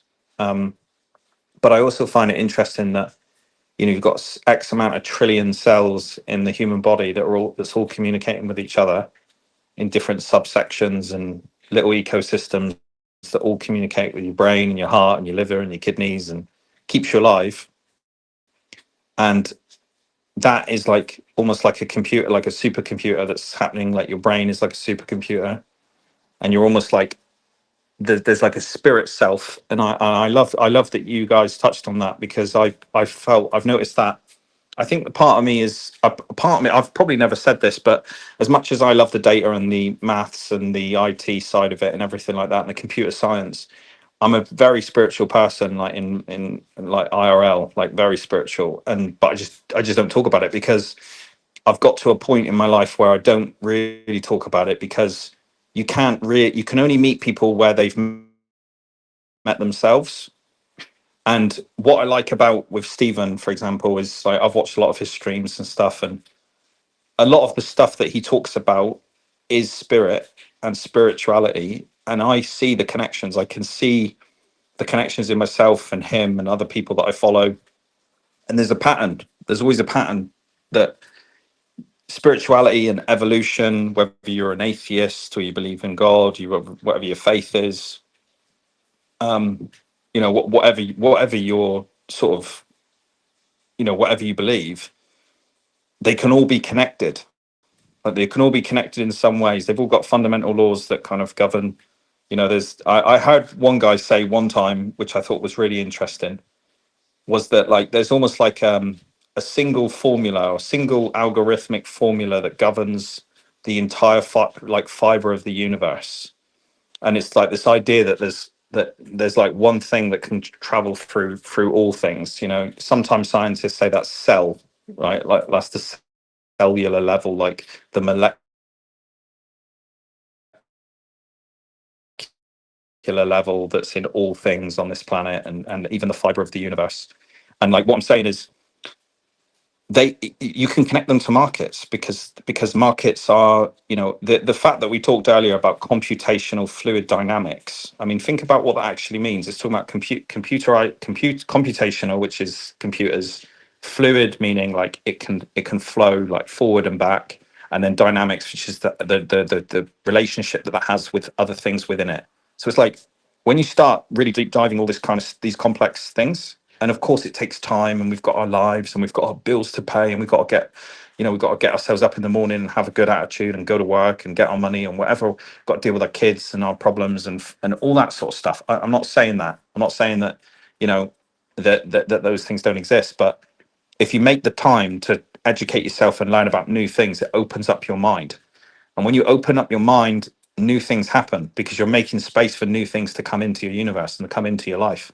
And I believe, this is one thing that I've said to Stephen in private. You know, I found Richard Hart off the back of my own spiritual journey. It was no coincidence that I found this chain.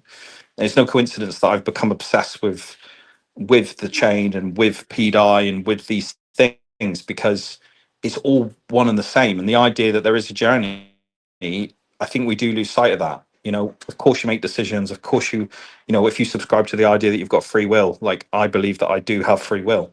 But I also believe that I have the opportunity to make my future, right? So science plays a role too. It's like cause and effect. You know, this idea of people being victim mindsets and being like, I'm the victim of the, you know, Stephen, you mentioned it with your friend, and he was like, well, I'm not going to buy crypto because, you know, I'm going to get, you know, they're never going to let it happen. You know, this idea of like being the effect of the market and being the effect of other people. And one of the laws of science is you're either the cause of something or you're the effect of something else. So if you choose to be cause in your own life and you say, no, I refuse that, I deny that belief system that I can't change my life. I deny that system that it's all going to doom, and it's all pre-laid out for us, and we've got no choice. Also, you know, the choice of optimism over pessimism, like it is a choice. You know, I had a guy say once, he runs Diary of the CEO, Stephen Bartlett. He said, you know, happiness is a choice, and he argued with his tutor when they said that to him in school. You know, happiness is a choice, Stephen. They sort of said to him, and he's like, no, I didn't want to do it, and he processed it, and it come back to the idea that it is a choice, and you have the ability to choose, and it's only when you choose that you can change the situation. So there's also an argument that when people say, you know, when you are the effect of something and you are choosing to not participate, that is still a choice. So if you choose to not look at life through the lens of things will get better, you're still choosing doom. You're still choosing to not act. You're choosing not to speak, not to have a voice, not to try and be the change, not to push back on the haters, not to defend Richard Hart, not to, you know, you do have power within you, and we all do, and you have to use it. You have to act on that. And blaming other people for your problems is just the fastest way to failure. It's a self-perpetuating cycle. You know, there are people today that are calling Richard Hart a scammer that are going to scam themselves out of the 10,000x, but they will never update their worldview in noticing, oh, I was the reason why I missed out. Like it wasn't him, it was me. Do you know what I'm saying? And that's a bitter pill to swallow when you're on the wrong side of that trade. And that's why there's nothing wrong with pushing back on the haters now and saying to them, no, look, you're actually wrong. You're actually wrong. Like, you know, either we're all wrong or you're wrong. Like, that's it. There's no in between. There's kind of like everybody who believes in Richard Hart is wrong, or all the people that don't believe in him are wrong. Like, if you really want to simplify it, because a lot of the time you communicate with people who have looked at life from a binary way of thinking, and the only way you can communicate it is that way. So that's why you get this pushback, you know. And yeah, it's just it. Or what I really wanted to say was just, I love that you guys have connected spirituality to, you know, the metaphysical and the spirituality and the faith and all that kind of stuff to the science and the math and the binary, because, you know, everybody knows that computers were originally programmed in ones and zeros, but those ones and zeros also make up topics like computational fluid dynamics. You know, they also make up the metaphysical. And there's professors out there that are, and people that are studying the space that are saying that the thing that they've realized is a lot of people have found God, for example, when they've studied science, which nobody would have agreed with, not, you know, 20 years ago. You know, people were always taught, like I was always taught, separate the spirituality from the science. But then as you get older and you realize how the world works, you realize that the connectivity and even the community in PDI and the community in like what we're building and what we have, like that connection that you have, that's the spirituality for me. Like the humanity, the connection, the meeting, and, you know, the rubbing shoulders with people. You know, I watch people like RG3. I talk about RG3 and SJ quite a lot. I spoke to SJ 2 or 3 days ago when this promotion happened with the Joe Rogan thing, and, you know, this potential, this company that I'm sort of talking to, that, you know, I've got a meeting with them later today. It was originally scheduled for yesterday, but it's happening today. And it's not about the fact of whether they can, you know, the binary thinking is, can he get on Joe Rogan? If not, it's crap, right? But the spiritual side of it and the abundance mindset over poverty says, no, let's just connect with these people, because you never know where it's going to go. Because if I approached, for example, if I approached my life of always thinking either it's this or it's that, as much as that is helpful when you're trying to make important decisions, and you do have to look at probabilistic, you know, the probabilistic thinking is the thing that matters. I would never get anything done if I didn't do, if it was just binary thinking, I'd never get anything done. Like it works for first principles, but it cannot work for the complexity of life, because life is very complex, and it is fluid, and you do have to keep updating your worldview and keep up with it, and all that stuff. So that's why, for example, meeting with these people, this D-Logos company, who, you know, we rallied behind that vote, and we got that poll over 1,000. You know, we got up to like 1,100 or 1,200 or something. And it's not about whether he can get us on Rogan. It's the fact that we can rally behind something and work together and put Richard Hart's name on the map and spread it and make it go viral and work for him, work for our bags. And you just don't know. Like sometimes people, you know, if oh well, it's not, they're not directly connected to Joe Rogan's podcast, so therefore they're never going to get on Joe Rogan's podcast, was true, you wouldn't see TikTok stars and social media stars getting cast in movies and music gigs and all that kind of stuff, and crossing across industries, and crazy things happening because that binary thinking is no longer appropriate. You know, all I'm saying is, like, people need to open their eyes to the idea that there could be an opportunity, and you just don't know. It only takes one person who's connected, who's the brother-in-law to one of the JRE teams, who's come across crypto and seen this thing called D Logos, or somebody mentioned it, and then they've said, "Who's Richard Hart?" Looked into him, watched a few of his YouTube videos, bang, mentioned the conversation to JRE. JRE's team say it to Rogan, and then he puts it down on a piece of paper and says, "Oh, I'll just make a note of him. Obviously, crypto's not a hot topic. Maybe we'll look at it later in the future." That's all it takes, because that is planting a seed and birthing a potential opportunity that could come to pass in 2 to 3 years. And you hit Joe Rogan. I mean, they swayed the whole US vote with the Joe Rogan podcast. Make no mistake. Make no mistake on that.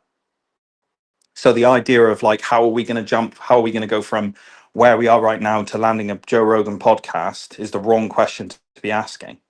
It's how can we expand ourselves as a community, and create these possibilities of opportunities. And what I was saying about RG3 and SJ is, those are two examples of people that have seen what happened. Like, they were here, you know, day one hexagons that experienced the 10,000x. RG3 has said, I retired off this thing. This thing is real, right?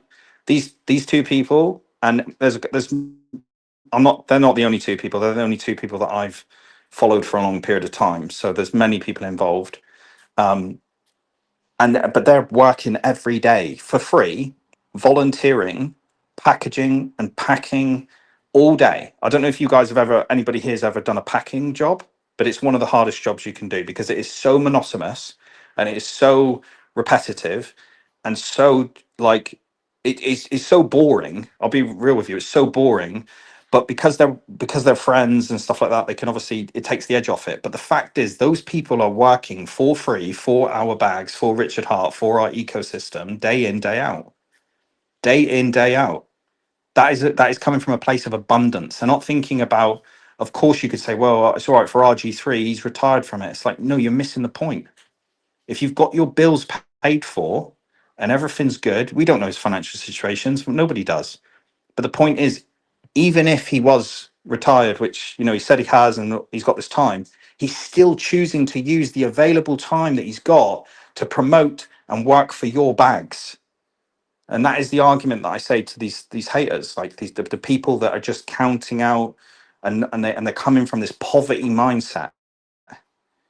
And yeah, just to circle back and to finalize what I was trying to say, my point is, it was only through spirituality that I found abundance, right? It was only through that I realized, this can't be it. This can't be it. It can't just be what I see, the limitations that I see in front of me in my everyday life. There's got to be more. That question of what is it? What is more? We're trying to understand the universe. We're trying to understand the world around us. And I think it's one and the same. It's just willing to put on your hat of being a student and pay attention and learn and ask questions and be open to new experiences and open to learning new things. So yeah, I always come from an abundance mindset. I try to, and try to see the view of the world that way, because it's the same way it led me to Richard Hart. It's the reason that I'm even in PDAI.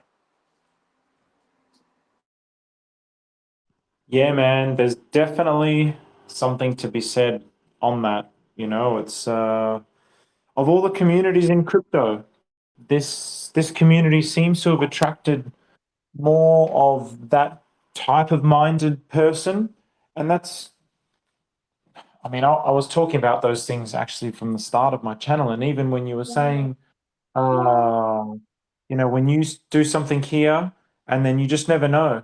So that's from, I'll be preaching to the choir here, I'm sure, but that's even from like a physical level. So the reality is, the light is waves and particles.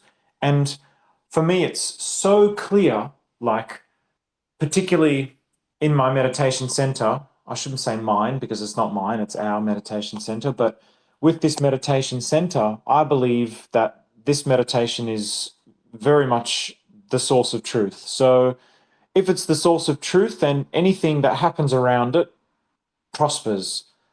And I see it like day and night, man. Like it's I always knew it, but it was kind of like a theory in my mind because I'd had signs through life like, oh, when I'm being positive, good things happen, or when I'm being negative, bad things happen. But it was kind of just like, oh, it wasn't as clear. Now it's like crystal clear. It's like the minute my mind, my being switches into negativity, I might have a thought like, oh gee, I hope this student doesn't come today. I'll fucking get a message. I'll get a message like in 5 minutes later, like, oh, I'm not able to come today. Without exception. Like without exception, this happens.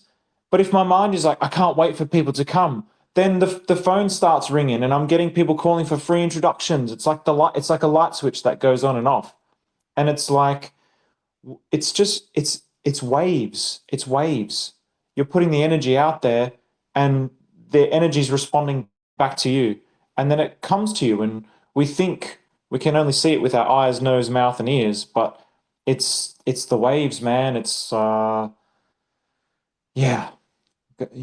Like you said, it's two sides of the same coin, actually, science and math. It's just two sides of the same coin. So at the core of this chain, we all have that, and we're all searching for that. And we've all been led to this core center that is Richard Hart, who has that heart, that being, and is fulfilling those things in the world that nobody else was doing. Because we're all searching for it. Like, even in the quote unquote spiritual community, you hear things like, oh, the quantum finance system, and people talk about these things, but there was nowhere that it was actually being achieved. There is no quantum financial system. There is, people have tried different things and whatever. There hasn't been an alternative financial system. There is none. We're all still stuck in the centralized, extractive, linear financial system. And I truly believe that something here is happening that is leading to the new financial system that we've all been hoping for, we've all been wishing for, we've all been dying for it, we've all been desperate, so desperate for it, because they're strangling us to death. They're strangling us to death. They're poisoning the world, and their grip on the world is, it's getting tighter. It's getting tighter, but because even logically, again, it's connecting math and what people consider spirituality. I don't see the two as any different. I call myself a spiritual rationalist. When you're grateful, good things happen. Why? Why does it happen on a higher level of probability? That's fucking math. That's just math. And so in the same sense, really, fundamentally, what is done from the self leads to suffering. What is done from true love blossoms. It's a mathematical fact. So as long as we keep acting from that place and moving from that place and helping each other and being a good spirit to each other, it's just going to grow. We don't know how long it's going to take. I have no expectations of the time. But for me, it's so inevitable. It can't be anywhere else, because there is nowhere else for it to be. There is literally nowhere else for it to be. There is no other blockchain that has these properties, these types of communities. It just doesn't exist out there. This is the best chance that there is.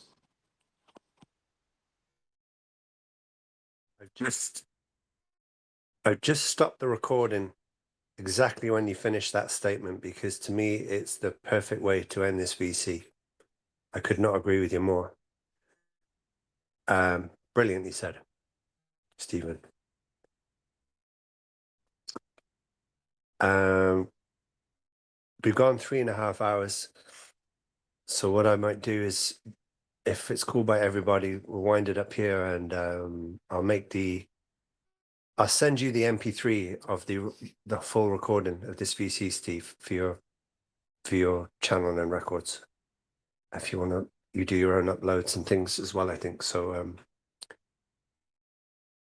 Yeah, awesome. Thanks, Osprey. Yeah, definitely. Yeah. I go through that, and we covered some serious ground today. It was very good, really positive. I'm looking forward to listening to the start. I was a bit slow to start, but we got there. I will, I'll upload that now. If everyone's cool, I'll finish the VC here and get that done. Is that okay?